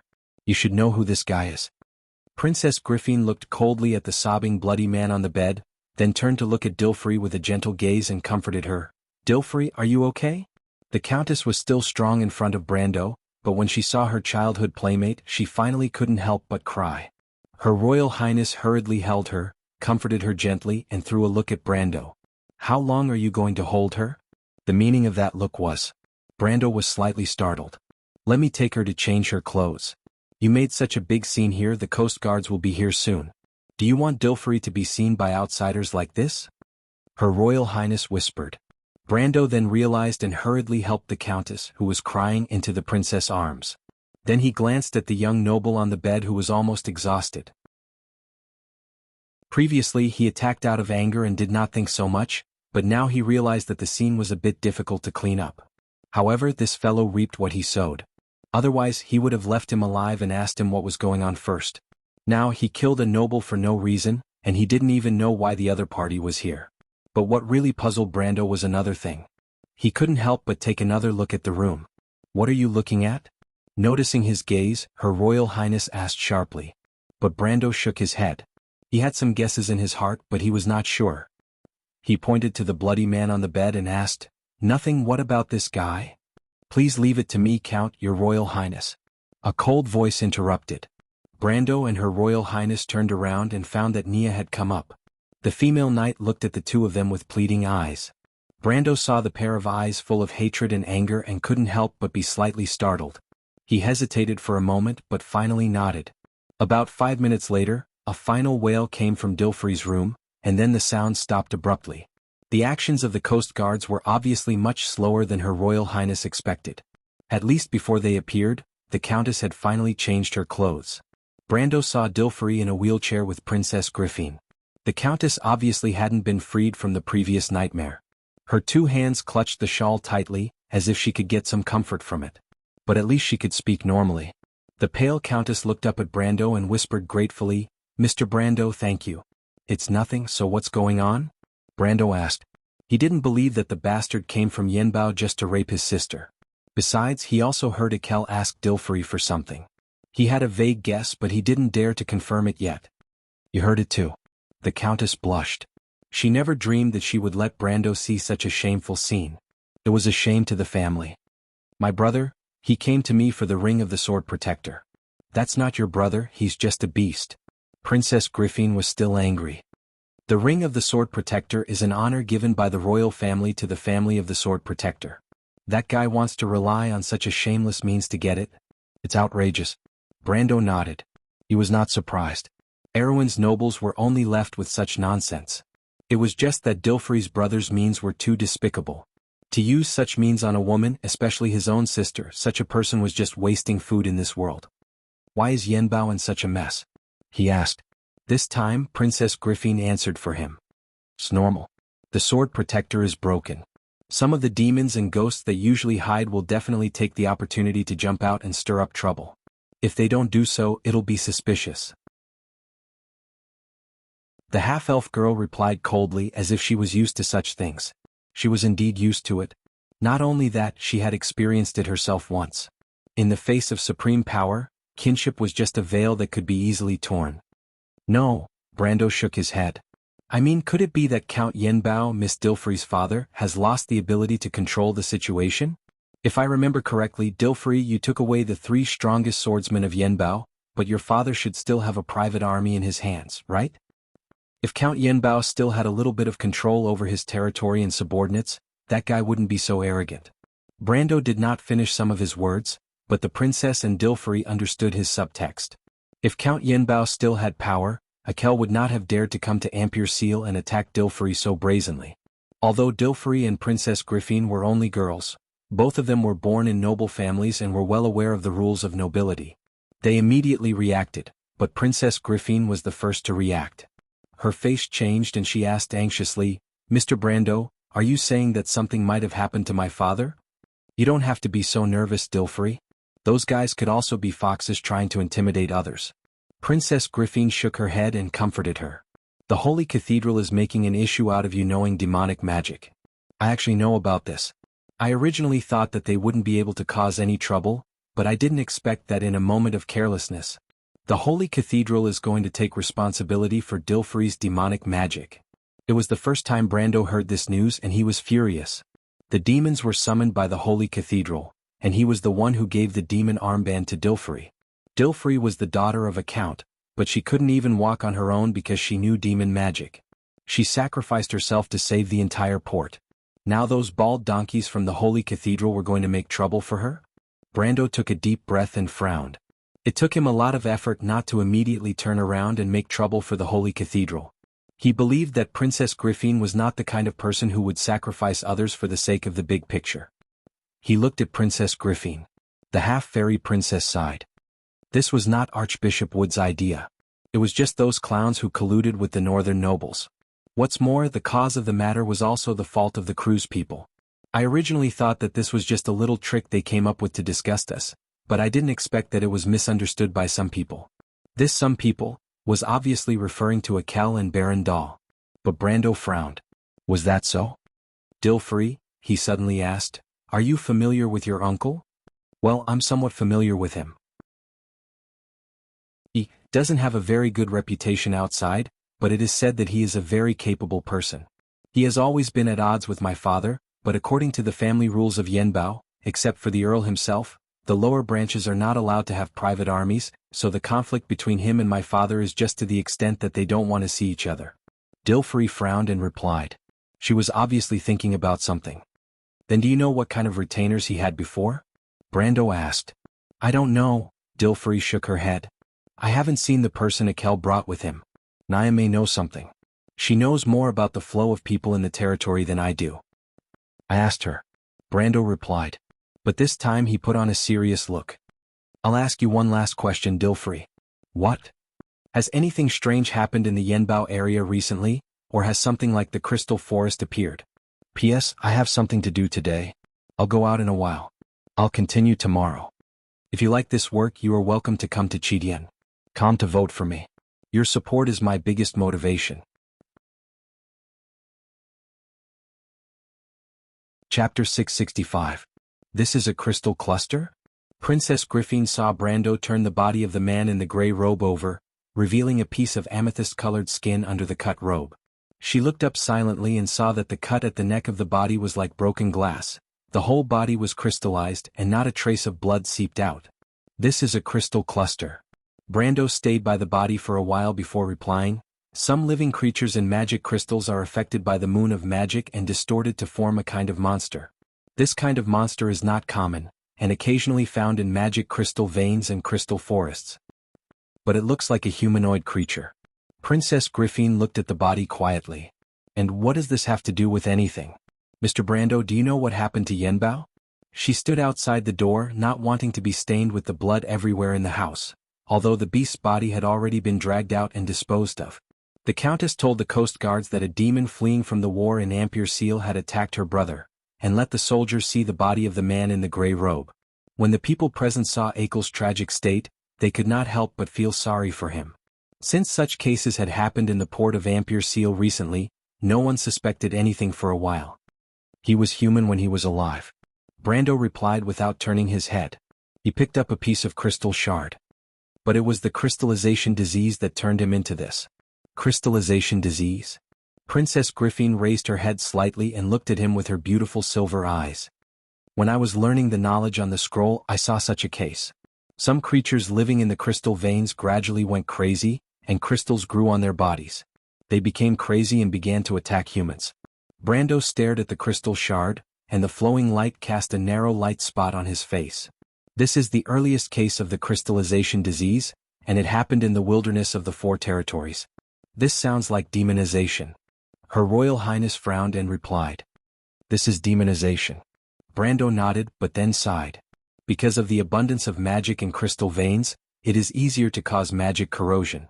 However, the crystallization was very special. No one knew why the crystal clusters existed. In theory, every species in Wand had a continuous existence, but the history of the crystal clusters was a blank. We have done some research on them, but we still don't know what kind of background they have. Her Royal Highness naturally thought that "we" was referring to the Black Tower wizards, but in fact, Brando subconsciously used a player's pronoun. In the Amber Sword, the plot fans naturally investigated the crystal cluster, but as Brando said, all the investigation lasted until the Age of Light, and then came to an abrupt end. Some people thought that there was a huge secret hidden in the crystal cluster, but more senior players asserted that before the official release of the history before the Age of Light, the origin of the crystal cluster could only be a mystery. However, it wasn't easy to track down the history of the Age of Light. The main source of information for the players was Buga's library, but the history of the Age of Light was beyond the reach of Buga's wizards. Where did the crystal clusters come from? Brando didn't care about this, he only cared about why they suddenly appeared in Erewhon. There were no relevant records in history at all. The history of the North seemed to be changing, and it seemed to have begun to deviate from the trajectory he knew. After listening to Brando's answer, Princess Griffin was silent for a while. But after a while she asked again, "But Dilfrey also said that there is no crystal forest near Yenbao." "So that's what I'm puzzled about," Brando replied. Princess Griffin frowned uneasily. She looked at Brando and asked, "Why do you say that?" "Because I found similar traces on Akel's body. Some crystals grew on the back of his neck, but no one noticed it under the bloodstains." Brando turned back and looked at her. He replied with certainty, "This can also explain why this guy suddenly became so crazy. The dark magic will release the evil in his heart. This is not an isolated case. There must be a crystal disease spreading near Yenbao, and Baron Dahl may have been corrupted." The princess frowned deeper. "How could this be? What do you think will happen to Yenbao? What should we do?" "It's definitely not a good thing, and there's no other way for the time being. We can only keep it a secret from Miss Dilfrey, at least until we solve the trouble in the north. Your Royal Highness, you also know the distance between Yenbao and Ampere Seal. We can't and don't have the ability to intervene in everything in Yenbao." Brando did not choose to reveal all the uneasiness in his heart, because some things were just guesses to him. Besides, he could not explain his foresight of the future. He paused and just reminded, "Besides, your Royal Highness doesn't want anything to happen to Dilfrey, right?" Princess Griffin sighed faintly. "When I was a child, Dilfrey was my best friend. She didn't treat me like other people. I always treated her like my own sister. But when it came to it, I couldn't help her at all. If something happened to the Count, she would be heartbroken. I saw Count Yenbao once when I was a child. He was a good father. Dilfrey must have loved him very much." The half-elf girl's tone was a little weak. Brando knew that she was thinking of her father, Oberg VII, who loved his daughter very much. It could be said that Princess Griffin once had a happy family. But before he could think of any words to comfort the princess, the latter had already become determined. Princess Griffin took a breath and replied, "We have to quickly solve the chaos in the north, Mr. Brando." Brando was slightly stunned. He probably didn't expect the princess to recover so quickly. In fact, he was not good at politics, but fortunately this was a historical issue. He thought for a moment and said, "Your Royal Highness, the key to solving the chaos in the north is not us, but the Holy Cathedral of Fire. The Holy Cathedral of Fire wants to put pressure on us through the nobles in the north, but I think the people of Cruz obviously don't want to see a war. This is just another game between the two sides." Princess Griffin narrowed her eyes slightly. She looked particularly charming, but a cold light in her narrowed eyes showed that the princess understood something in her heart. Of course she understood this point, but what made her angry was that the Holy Cathedral of Fire was obviously playing with fire. The nobles in the north were not dogs raised by the people of Cruz. On the contrary, they were a pack of wolves. These short-sighted beasts could destroy the balance of power at any time for a little bit of benefit. The people of Cruz arrogantly thought that they could control everything, but in fact they could not control anyone. But she had to worry about this point. Endless compromise was impossible. Brando promised her that this time, there would not be any concessions to the nobles in the north. This was actually the princess' own idea. First, she would integrate the forces in the south that were close to the royal family of Covardo, and then use the power of thunder to make the whole north bow down. But what kind of price would she have to pay to get the Holy Cathedral to support her? Those hateful people of Cruz, they clearly needed stability in Erewhon, but they still wanted more benefits. Since the war in Ampere Seal, she had been thinking of ways to limit the influence of the Holy Cathedral in Erewhon. This was actually one of Brando's ideas, but the Holy Cathedral of Fire was obviously aware of this. She did not want to give in on this. But Princess Griffin suddenly remembered something. She looked up at Brando and said, "Mr. Brando, can you wait for me here for a moment?" "What's wrong?" Brando was stunned. "Help me deal with things here," the princess replied. "I want Count Janalesu to investigate this matter. Yenbao is on the edge of his territory. He will definitely think of a way." This was a good idea.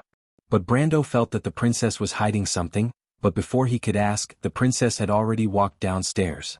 Brando looked at the body at his feet, and helplessly checked the belongings of the man in the gray robe, including some scattered things, but did not find anything that could prove his identity. He straightened up and heard a familiar sound behind him. It should be the sound of Dilfri's wheelchair. He turned around and saw the maid pushing the countess at the door. "You sent those people away?" Brando put down the scattered things in his hands and looked at her sympathetically. He could not imagine how big of a blow this would be to the countess, but it would definitely leave a shadow in the future. Dilfri nodded. The coast guards were easy to send away. After all, everyone present was a noble and there was also a princess of the kingdom. Her statement was conclusive, and the evidence was there. Plus, the demons had been active in the port of Amberlight recently, so no one raised any questions. After all, no one could say for sure if there was an existence similar to the crystal people among the demons. Anyway, it definitely would not be a human. I knew that Akel had a bad reputation, but I didn't expect him to be so crazy. Nia told me some things just now. It's all my fault for not protecting her well. Dilfri sighed guiltily. Brando more or less guessed something. When the female knight made the request, he actually guessed that there might be a conflict between them. However, this was someone else's family matter after all, so he could only nod awkwardly. "But Mr. Brando, I know very well what Akel and Baron Dahl are like. I am very worried about my father, although Her Royal Highness said so?" Dilfri asked with some concern. Obviously, she was most concerned about this issue. Although Princess Griffin had comforted her with the attitude of the Holy Cathedral, the Countess was not stupid.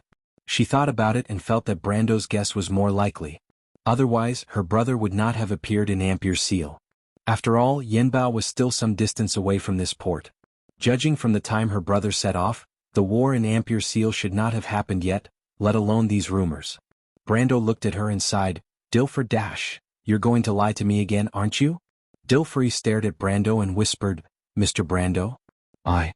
Brando was embarrassed. "What do you mean by I'm going to lie to you again?" But when he thought about it, he really couldn't be sure if he had lied before. After all, his own background was a big lie. Moreover, when he invaded this young lady's manor, it seemed unlikely that he would have told the truth. He thought about it and replied, "Dilfri, can I call you that? I actually have some analysis about your father's situation, but I don't know if you are willing to listen." "Of course," the Countess nodded gently, not knowing which question she was answering. "Just say it, Mr. Brando." "It is very likely that something has happened to your father," Brando replied. Dilfri let out a soft cry. Brando saw her grip the armrest of the wheelchair so tightly that her hands turned white from excessive force. "You want to return to the territory immediately?" Brando asked. "Of course," Dilfri sighed softly and replied, "Mr. Brando, let me ask your family. If your father is in danger, will you not be moved?" Brando shook his head. "Of course not, but I don't recommend you go back." "Why?" "It's very simple. Your father's current situation is that he is imprisoned, or he has already been killed." Brando saw that Dilfri's expression was getting worse and worse, so he hurriedly continued, "In the first case, once you return to the territory, your father will lose the value of his existence. And in the second case, do you think that you can avenge your father when you return to the territory in your current physical condition? It would just be an additional trophy for your uncle." After Brando finished speaking, he stared at the Countess, fearing that she would not be able to accept it and suddenly faint. However, Dilfri showed an unusual strength. After a while, she replied, "If I die, can Mr. Brando avenge me?" "Of course," Brando shook his head again, "but what's the point? If you think that revenge can solve the problem, why don't you take revenge yourself?" "Take revenge myself?" Dilfri was slightly stunned, then became excited. Can I? Can I take revenge myself in my current state? Mr. Brando, do you have any ideas?" Brando nodded. "Dilfri, you are just overdrawing your life. Your current physical condition is not irreversible. Besides, the Count may not have been killed, but as long as you are alive, he will have a chance to be saved." The Countess was silent. Brando saw her take a light breath. "I understand. Can you give me some time to think about it, Mr. Brando?" Any time, Brando replied, but I also want to tell you, Countess, whether you agree or not, I will not let you go back to Yenbao alone. Please believe me, I am responsible for the heroes of Ampere Seal. Mr. Brando, you? Dilfrey did not know whether to laugh or cry. Thank you, Mr. Brando. You are too much. I have always been too much, Brando replied without blushing. It was at this time that he saw Princess Griffin coming back from outside. The princess seemed to have finished sending the message. She glanced at the two of them. Although she had heard their conversation, she did not express any opinions. Instead, she only said to Brando, Mr. Brando, can you accompany me to meet someone? Meet someone now. Her Royal Highness nodded. Brando was stunned. He vaguely guessed that the person the princess wanted him to meet might have something to do with the situation in the north. At the moment, only this matter could move the princess's mind. Only by solving the problem in the north, whether it was Yenbao or the future of the kingdom, everything could be solved. Oh, he asked. Archbishop Wood. Author's note. Suddenly, Caven's block exploded. I feel like there's a million things to think about. After spending more than a day, I finally managed to sort out some ideas. I still don't know what will happen tomorrow. Caven's block is really like ant flow, having a few days every month. If you like this work, you are welcome to come to Chidian. Come to vote for me. Your support is my biggest motivation. Chapter 666. The maid, Edessa, looked out of the balcony worriedly. The sky was blue, but under the veil of clouds, there seemed to be some kind of uneasy haze in the increasingly heavy harbor. In her eyes, the red roofs stretched into the distance, and the magnificent buildings depicted a unique landscape in Pasha Road district. That was the ostentatious, exquisite, and comfortable taste of nobility. But the traces left by the storm were still there, and the broken branches in the courtyard seemed to be a bad omen. I'll get someone to clean them up. The people down there are too much, Edessa sighed and said softly. But rather than saying it to herself, it was more like a question. She stared at the back of the man on the balcony. His dark brown hair flowed like a waterfall over his red cloak. The edges of the cloak were trimmed with snow-white fur, and it hung down to the ground. Edessa, there's no need for that. I won't notice anyway. You know that. You don't have to be so careful, the man said, his voice as gentle as flowing water. He raised his head and took a deep breath. Do you feel it? This is the smell after the storm. The air is the cleanest at this time, as if the world is brand new. But actually it's very dirty outside at this time of the year. There are branches broken by the wind and tiles scraped off the roof, Edessa replied. For ordinary people, it's dangerous to go out at this time of the year. Hey Edessa, if you don't tell me I won't know. You're always like this. Is the world so worthless in your eyes? The man could not help but laugh bitterly. Edessa saw him sigh and felt a little uneasy, but she still replied, My task is to tell you what I see, Your Highness. The man smiled and did not answer. She suddenly saw a flock of white pigeons flying in a certain direction. It should be the square of Nusak Street. The maidservant stared blankly at the birds as they spread their wings and soared into the sky, but it was not because she suddenly wanted to be free. She turned around and looked at her master. She asked worriedly, Your Highness, it has been many days. Don't worry, the man replied. Edessa could hear that he was not so sure, but she knew her master's temper very well, so she did not say anything. Instead, she buried the uneasiness in her heart well. This was something she was used to. The room was silent for a while, and Edessa quietly watched the pigeons fly away. She suddenly remembered a story she had heard from the elders when she was a child. It was said that when the birds in the north migrated south, they would pass through the storm and fight against their fate day after day in the heavy rain and lightning. But was it really possible? She could not help but look at the figure. Outside the carriage, the bustling shops formed a unique scenery of the port. Although the aura of war seemed to have just faded a little, the merchants had already filled Ampere Seal with prosperity and vitality. He opened the carriage door and carefully helped Amandina down from the carriage. This made Amandina a little embarrassed. As a servant, this should be her job, and not to let the lord. Next was the merchant girl. The Roman jumped from the carriage into Brando's arms. Then the merchant girl giggled, causing Brando to pinch her tender cheeks. Ah! The Roman's little eyebrows immediately raised. Brando raised his head and looked at the carriage on the other side of the square. The curtain of the carriage was slightly lifted, and the half-elf girl watched them from behind, then nodded slightly to him. Although the princess was eager to find a way to calm the chaos in the north as soon as possible, The meeting with Archbishop Wood was delayed until the next day. Amberlight was currently full of forces from all sides. But in the end, it was still the princess who had the upper hand, followed by the Holy Cathedral and the nobles in the north. The Holy Cathedral was supposed to be strong, but after this well-known mistake, they had to temporarily hide under the table. As the person ultimately responsible for this incident, Wood was no longer the #1 person of the Holy Cathedral of Fire in the port of Amberlight. After he left the position of Archbishop, the Holy Cathedral had already decided on a new candidate. The new Archbishop, Gladys, was not well known in the Holy Cathedral, but Brando was very familiar with this neutral party. He was a good man, and in the future, this person served as the Archbishop in the Duchy of Antiburo. He had always called for the Holy Cathedral to maintain a fair and neutral attitude. The Holy Cathedral sending this person to Amberlight also showed the change in the attitude of the Cruz people towards the north and south. The new Archbishop would not arrive at the port until at least the middle of the year, so Wood was still taking care of some of the daily affairs of the Archbishop. Yesterday, when the princess took him to meet Wood, the acting Archbishop, he did not expect the latter to go out of the city to appease the people of the parish. It was not until early the next morning that the Archbishop's invitation was sent to the two of them by the servants. This time, Brando brought Amandina, but the merchant lady also clamored to go. For some reason, mainly the young lady's performance in the last battle, coupled with a series of discussions on the ownership of the Titan's wreckage, and the key role of the Roman as the actual operator, the name of the young lady had long been known in the port, so it was not very shocking for Brando to bring her along. Of course, the most important thing was that Brando knew that he would never be able to defeat the shameless merchant lady. Princess Griffin, on the other hand, brought her brother along. The 4 carriages soon met in the central square, and at the princess's invitation, Brando and Amandina changed carriages. The 3 of them squeezed into the princess's carriage, which was painted with lily and crescent emblems. At first glance, Brando saw the young Prince Haruz sitting next to the princess. The historical Prince Haruz sat quietly next to his sister, just like Brando's impression of him a few years later.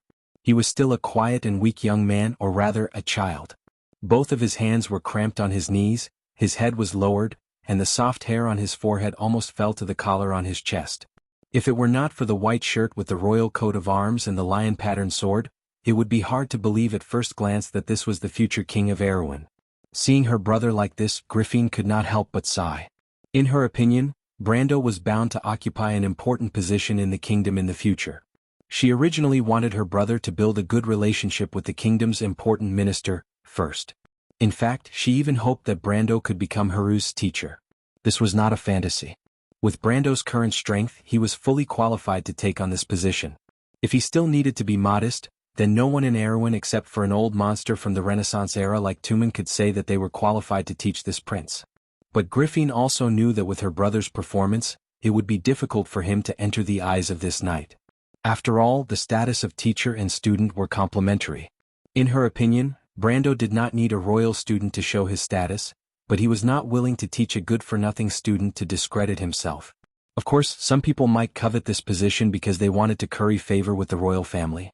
Griffin was used to such cases. Oberwe was willing to teach her swordsmanship back then, partly because the world knew that Oberg VII doted on his daughter. But unfortunately, not everyone was a wolf knight and not everyone was Brando. Griffin thought of this and could only sigh faintly. But what she did not expect was that when she felt that things were a little hopeless, Brando, who was sitting quietly on the side, was very interested in the little prince. He sat next to Amandina, who did not speak for a while. Amandina was curiously opening the drawer on the side of the carriage to look for snacks. Obviously, it was not the first time she had ridden in Griffin's carriage. In short, no one in the carriage started a conversation for a while. Taking advantage of this short silence, Brando carefully looked at the future king of Erewhon sitting opposite him. To be honest, this was the first time he had seen the little prince in this life, and even in his previous life, he and the prince had only met a few times. Although he had been in contact with the upper circle of the kingdom during the last period of Erewhon's resurgence, he had never been familiar with the prince. Of course, nominally, Haruz should have been the king of Erewhon at that time. But because of some well-known reasons such as the obstruction of Grand Duke Arek, the future king was afraid that he would not have a day of independence. And in fact he himself lacked the ability. The Prince Haruz in Brando's memory was just like the present, introverted and timid, which was almost the most fatal weakness of the royal family, or even of the nobility. Cruz, the famous lord of the lowlands Hodland, had a famous line in the game: "Nobles can be vicious, insidious, greedy and even incompetent, but they must never lack responsibility." And Prince Haruz happened to be such a person.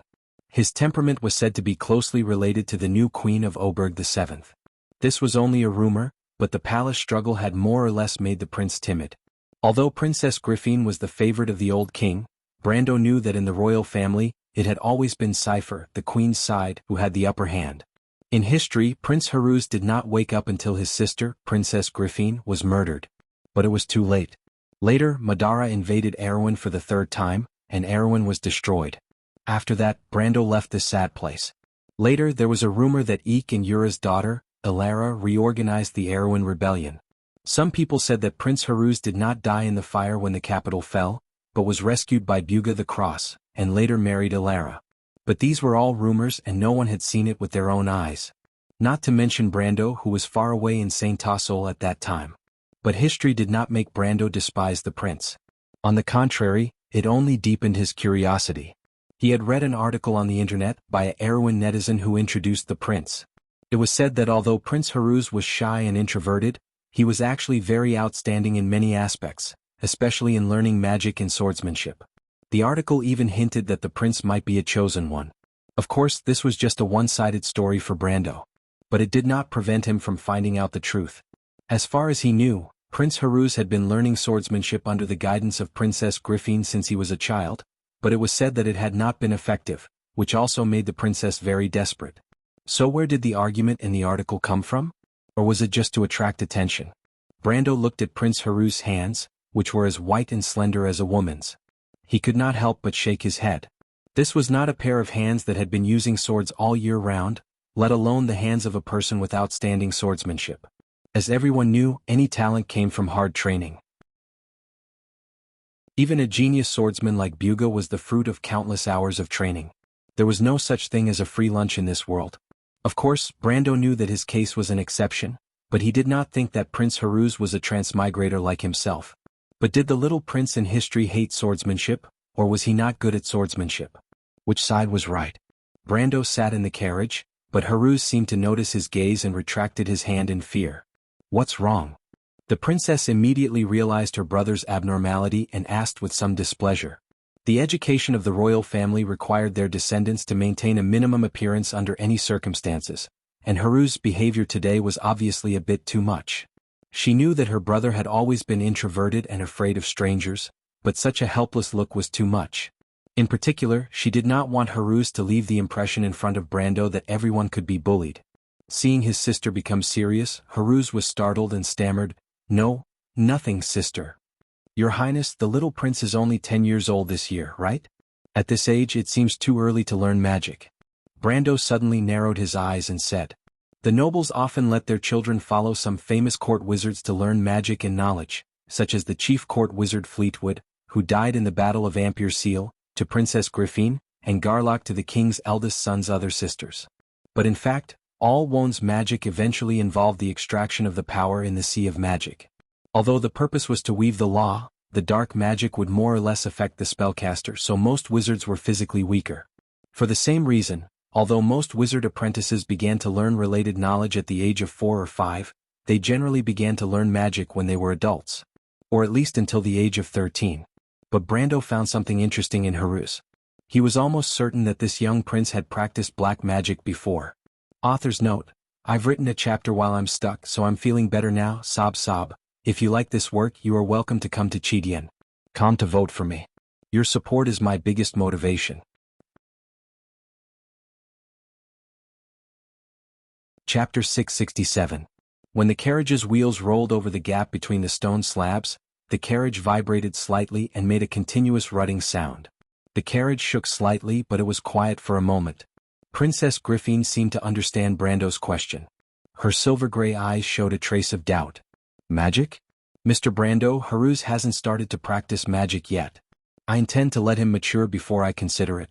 Besides, Haruz is a member of the royal family. In fact, I don't intend to let him get too close to the wizards. This was a tradition in the world of Wond. Nobles often let their children practice magic, but there were few similar situations in the royal family. Magic was related to mysterious and unknown forces, and as the heir to the throne, it was necessary to stay away from unpredictable dangers as much as possible. Even in those great noble families, the eldest son was rarely born as a wizard.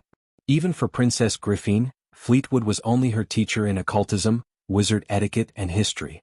Is that so? Brando stared at the magic triangle between Haru's thumb and index finger. The sides of the magic triangle were smooth and almost transparent. This was a sign that there was at least one magic reaction, but it did not form a stable law like the first time he put on the Ring of the Wind. In Brando's memory there was only one kind of spell that could cause such a change, and that was black magic. Is there a problem, Mr. Brando? Princess Griffin frowned and glanced at her brother. Haruz lowered his head in fear and put his hands between his knees.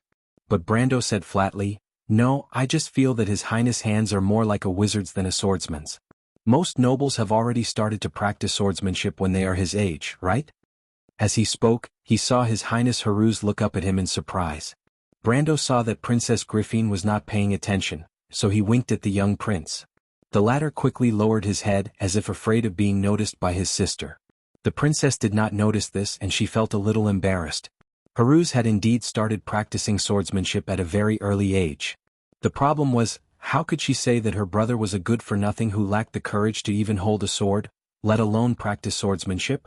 Haruz because after leaving the capital, I haven't been able to spare much time to take care of him. In the end, she sighed and took all the responsibility on herself. Sister, Haruz said weakly. Shut up, Princess Griffin suddenly said sternly.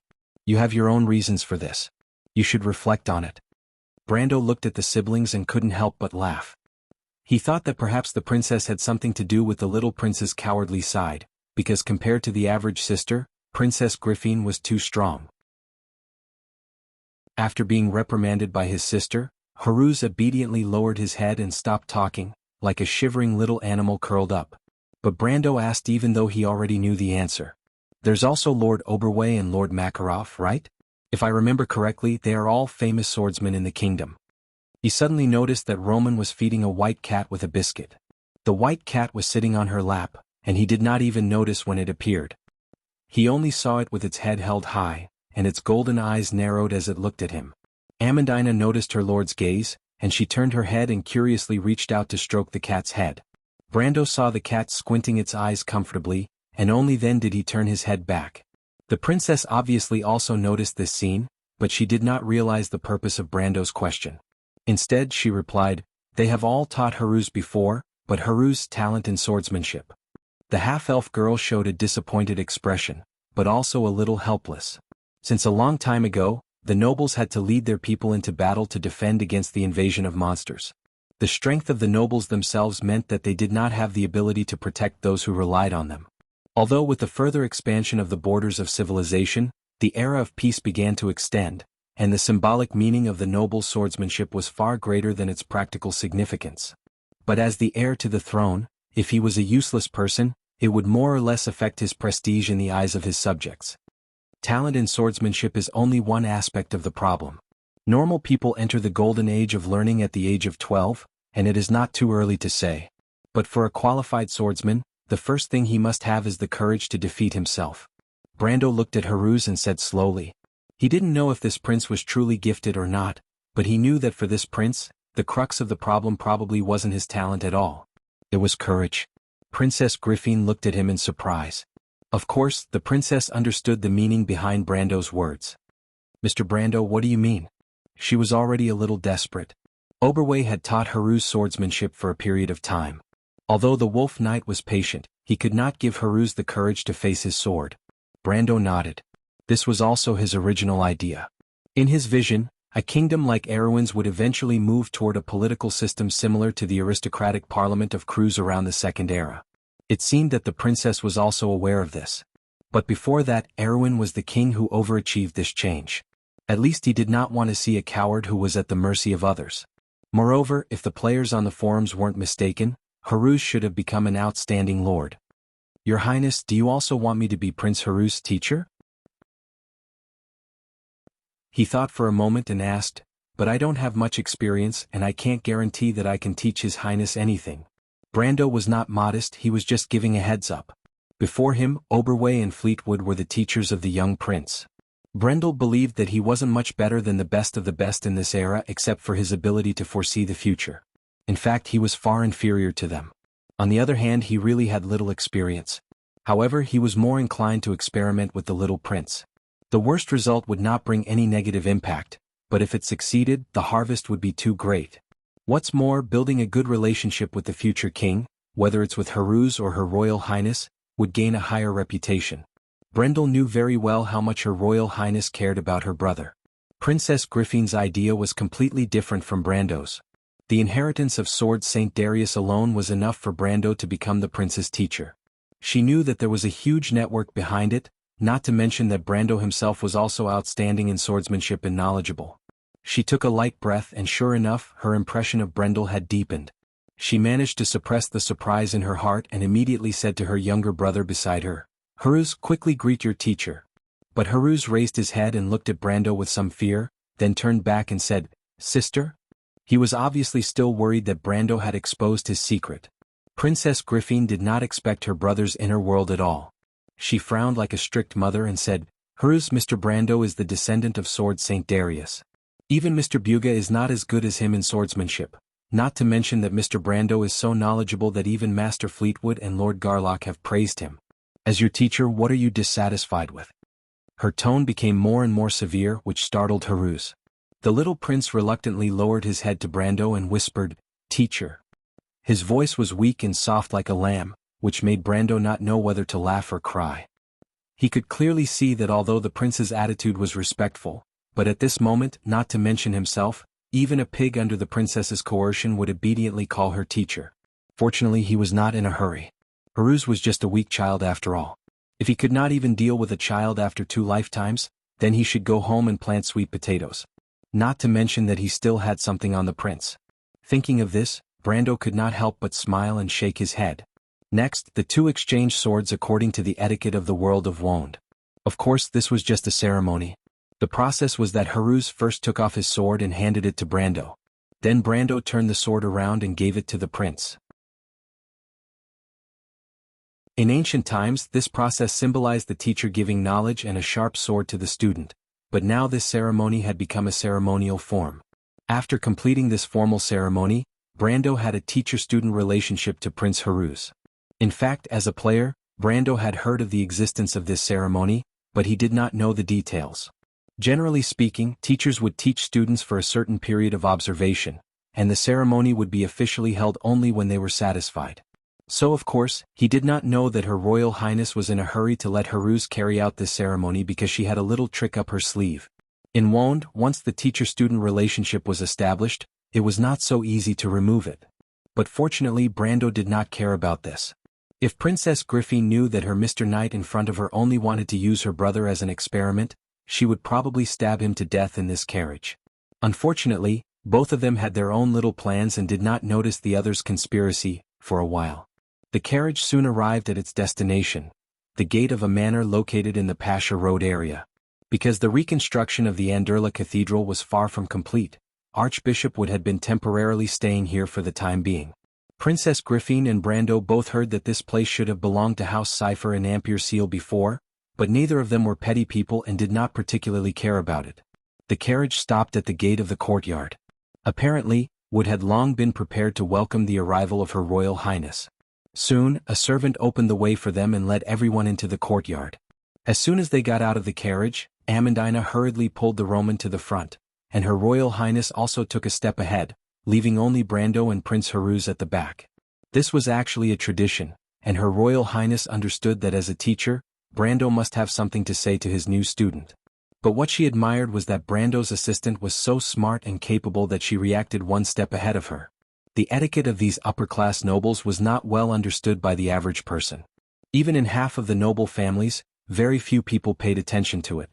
Thinking of this, she could not help but look at Amandina a few more times. On the other hand, Brando did have something to say to Haruz. But as soon as he got out of the carriage, he saw Prince Haruz walking alone at least 2 or 3 meters away from him, as if he was a scourge. But the little prince still understood basic etiquette and did not dare to overstep, walking side by side with him. Brando looked at the prince walking with his head down with some amusement. Of course, he knew what the other party was afraid of, Your Highness Haruz. Haruz was startled and looked up at him. How? Teacher? Her Royal Highness still doesn't know? Brando asked. Haruz's face turned white. Teacher? Who taught you? Brando asked.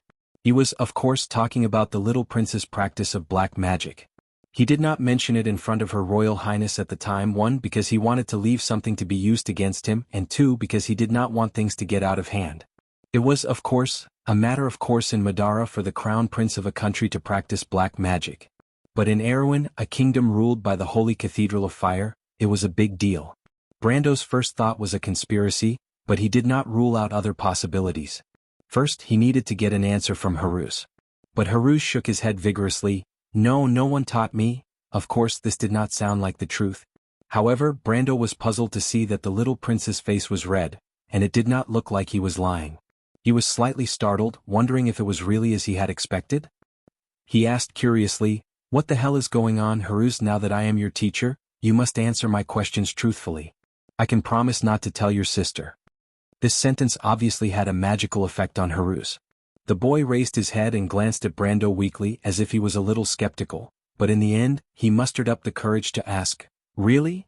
I keep my word, even Her Royal Highness believes me. Do you believe me? Brando replied somewhat shamelessly. He couldn't help but want to scratch his face, feeling that he was blushing a little. But anyway, it was just coaxing a child, so he just pretended not to hear it. Haruz thought about it and nodded honestly. Actually, I don't know why, teacher. Brando was stunned. This question was almost the same as not answering. But he heard some clues and hurriedly asked, You don't know why? What's going on? I don't know if that counts as magic. Did you secretly go to the royal library? Brando immediately asked. Haruz was slightly startled, looked at him a little fearfully, and nodded. Sure enough, Brando understood and asked again, You read the books inside? He nodded again. You imitated the things inside? Yes. He answered carefully. How many times? Only once. Please don't tell my sister, Count. Haruz hurriedly begged in a small voice. In his opinion, Brando was already close to a demon. He couldn't imagine how this Count guessed all this. He had accidentally entered one of those forbidden areas before leaving the royal city, and it was only that one time. And he thought that no one knew about it. He couldn't help but look at Brando with some fear. Brando also looked at his new student. He could already be sure that some of the things said on the forum might be true. P.S. Happy New Year, everyone. If you like this work, you are welcome to come to Chidien.com to vote for me. Your support is my biggest motivation.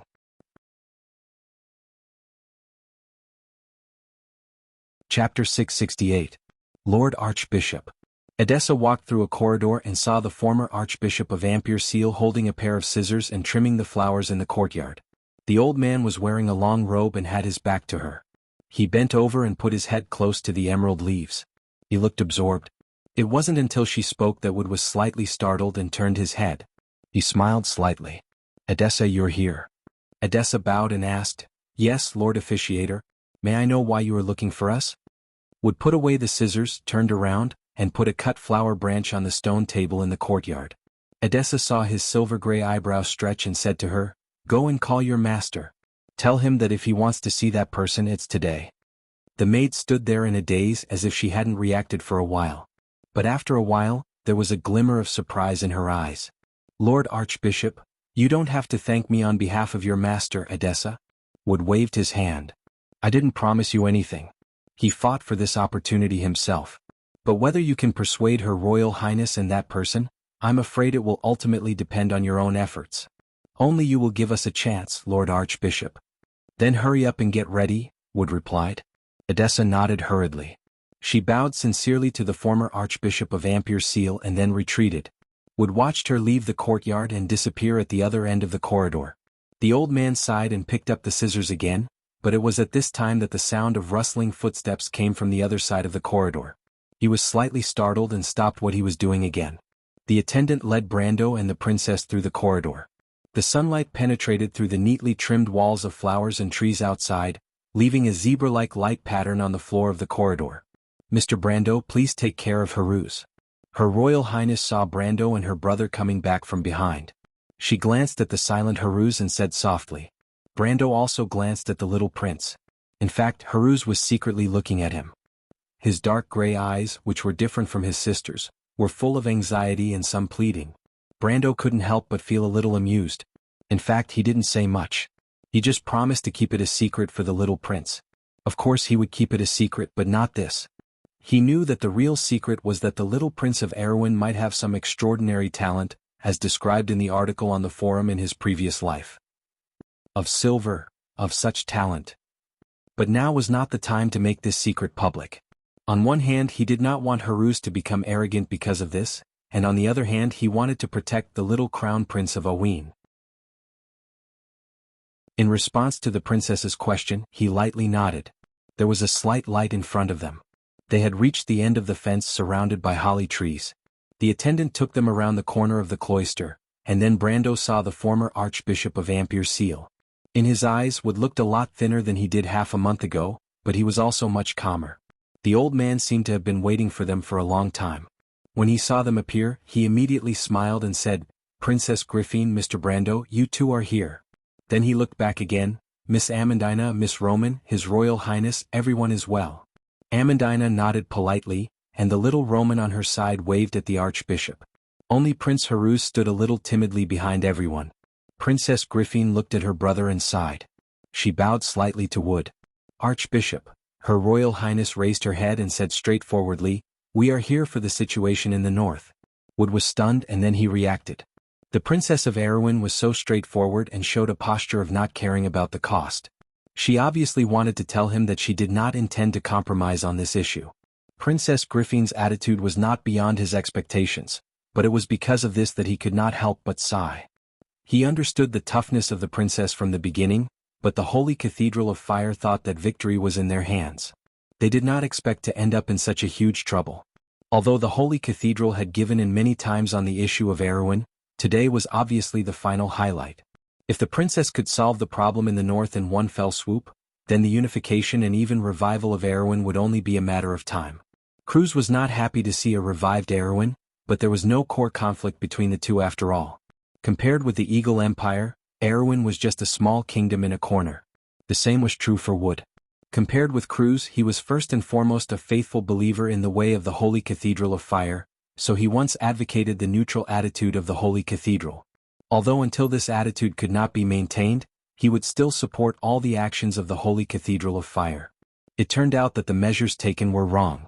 But the former Archbishop of Amberlight now had to consider how to repair the losses caused by these mistakes, rather than questioning the course of action of the Holy Cathedral. He thought for a moment and did not speak. Brando on the side replied, "Archbishop, Erewhon is Erewhon who believes in the doctrine of the Holy Cathedral of Fire after all. The Holy War is imminent, and presumably the Holy Cathedral does not want to see its allies fall into civil strife. If there is Erewhon, then the Holy Cathedral of Earth and Madara will not be a problem for Cruz." Wood was stunned. His gaze immediately turned to Brando. This was the fourth time he had seen this young man, and it was this young man who had brought great trouble to the Holy Cathedral of Fire. However, Wood did not have any hatred for Brando. Instead he admired him. "You mean the Holy Cathedral of Earth and Madara?" He raised his eyebrows and asked, "Mr. Brando, I heard that you were one of the first people to escape from Bucci and experienced that war. Don't you think that saying this is because of your prejudice against the Black Rose of Bramanto?" Brando smiled in his heart. Madara's changes could not be hidden from everyone, especially the two empires that bordered Saint Tassol and Cruz. The Holy Cathedral of Fire must have known that Madara was ready to make a move. Otherwise, how could they have reacted so quickly in the First War of the Black Rose and immediately ordered them to retreat? But the abominable thing was that the Cruz people were obviously deliberately indulging those skeletons. In their eyes, Erewhon was just a more important chess piece, but it was not impossible to give him up. Judging from everything that happened in another period of history, the bottom line of the Cruz people should be that Erewhon should at least keep the part north of Amberlight. That was why Madara could progress so smoothly in the Second War of the Black Rose. Cruz people were wishful thinking of using Madara to divert the attention of Saint Tassol. It was not until after the Third War of the Black Rose that Madara completely recovered. But at that time, everything was too late. That was why there was a long and drawn-out war. Brando could not help but recall the war in the Alcash Mountains for a moment. He shook his head but also saw through Wood's disguise. He replied, If it was just prejudice, I wouldn't have mentioned the Black Rose of Bramanto. Don't tell me that Erwin has fewer enemies? He paused for a moment and said bluntly, if Erwin blocks the way north and west of Madara, those skeletons can only look for an exit in the east. Wood immediately closed his mouth. The old man obviously understood that the young man in front of him had seen through everything, including the plan of Madara and the plan of Crew's people. He took a deep look at Brando and said, Madara has found the Mercury Staff, and the rise of Madara is inevitable. As far as I know, their emperor has gained great prestige in this war. I'm afraid that the time to unify this ancient country is imminent. At most, in a few years the time will be ripe for the undead to invade the north and west. And in this time, can Erwin complete the unification and have the ability to resist Madara's invasion? He glanced at Brando and replied. Wood did not lie this time because he knew that in front of Brando, it was just a waste of their time. But before Brando spoke, he reminded him, don't forget that Erwin has another war in the north. The Holy Cathedral of Earth has started the Holy Sword in advance because of the sword in your hand, Mr. Brando. Princess Griffin listened quietly. Amandina furrowed her brows as well. In fact, they had heard Brando talk about the threat of Madara, and the princess herself was aware of this, but they did not expect that time would be so tight. Especially when the half-fairy princess heard about the Mercury Staff, she could not help but take a breath and asked, Mercury Staff? Is that rumor true? Is it really Loki's Mercury Staff? That's right. Wood nodded. How is this possible? Why didn't the Holy Cathedral of Fire tell us this in advance? Princess Griffin could not help but be a little angry. She questioned, isn't Erwin also a country under the rule of the Holy Cathedral of Fire? Be it the royal family of Corvado or the royal family of Cypher, they have been loyal to the doctrine of the Holy Cathedral of Fire for generations because we believe that the Flame King can uphold justice and integrity, but Archbishop Wood, what do you take us for? Because the people of Cruz do not believe that Erwin can resist Madara's invasion, and they are unable to mediate with the Holy Cathedral of Earth, Saint Tassol, and Madara at the same time, so I'm afraid that they have to give up part of their interest in Erwin, so that they can divert Madara's undead to the Wind Elves, Your Highness, Brando replied. Princess Griffin stared at Archbishop Wood angrily, and Archbishop Wood was also a little embarrassed. He did not know why this young man always seemed to be able to see through their plans at a glance. He coughed and replied, actually it's not exactly like that, but what Mr. Brando said is not unreasonable. The Holy Cathedral is not omnipotent, and the Cruz Empire also has many enemies. In the end, the people of Erwin still have to save themselves. If Erwin can resist Madara's invasion, we may not give up our interests here. I'm sure you can understand this. The princess took a breath, calmed down and nodded. I understand, but now Archbishop Wood, you have seen it too. The people of Erwin have such a wish. Does the Holy Cathedral of Fire not support this? No, Wood shook his head. Your Highness, I'm sure you understand. The Holy Cathedral is also divided into many factions and not everyone supports you. Whether you can get the support of others depends on how you plan to solve this problem. There are many deep-rooted aristocratic forces in the north of Erwin, and you can't expect them to sit still and wait for death. But the problem now is not that I expect them to sit still and wait for death, but that they want me to sit still and wait for death. Her Highness pursed her lips and replied coldly, the aristocrats in the north are ready to move, and each wants to be independent. On this issue I will never compromise with them. If they want a war, I can only give them a war. But I want to know, whose side will the Holy Cathedral stand on? She raised her head and looked at Wood. In fact, she knew in her heart that if the Holy Cathedral did not stand on the north side, a large part of the aristocrats in the north might choose to compromise with her. But Wood shook his head. Your Highness, I can stand on your side. But this doesn't mean anything, you should understand very well. Besides, I'm not the Archbishop of Ampere Seal now. The Holy Cathedral will not give up its influence in the north. This was like a dead end. But there was always a solution to the problem. Brando looked at Wood and suddenly said, so, you have a way to solve this problem, right, Archbishop Wood? Why don't you tell me about it? Wood was slightly startled and he looked at Brando. Brando continued, I remember you told Amandina, my assistant, that you said you might be able to solve the chaos in the north. No. Wood shook his head. Mr. Brando, it's not me but someone else who can do it. Someone else? Brando and Princess Griffin were both startled and couldn't help but stop and look at each other. Oh. Her Highness asked. She really couldn't think of anyone who could solve the chaos in the north. Was it the High Priest of the Holy Cathedral of Fire? Or His Majesty the Emperor of the Cruz Empire? Or the Buga people? The Silver Elves? She even thought of the dragons for a moment. But Archbishop Wood said, that person also wants to see you, but before that he needs to get your consent. For some reason you may not want to see him. Especially you, Princess Griffin. Me? Princess Griffin pointed at herself in confusion. Why? Then who is it, Archbishop Wood? Princess Griffin, Archbishop Wood asked, are you familiar with your brother? My brother? Her Highness suddenly called out softly. P.S. Today's offering? I've been a little stuck recently and I'm not in a good state, so I won't ask for votes. I'll ask again after I've made up for last month's outburst. Touch everyone. To be continued. If you like this work, you're welcome to come to Chidien. Come to vote. Your support is my biggest motivation. You're tuning in to the Han Lee's Wuxia Chronicles YouTube channel. We're so grateful for your support, and don't forget to subscribe to join us on this incredible journey through captivating stories. Your generosity through donations truly makes a world of difference, as it's the primary source of revenue that allows me to expand and enhance this channel for you. Thank you from the bottom of my heart for being a part of this adventure.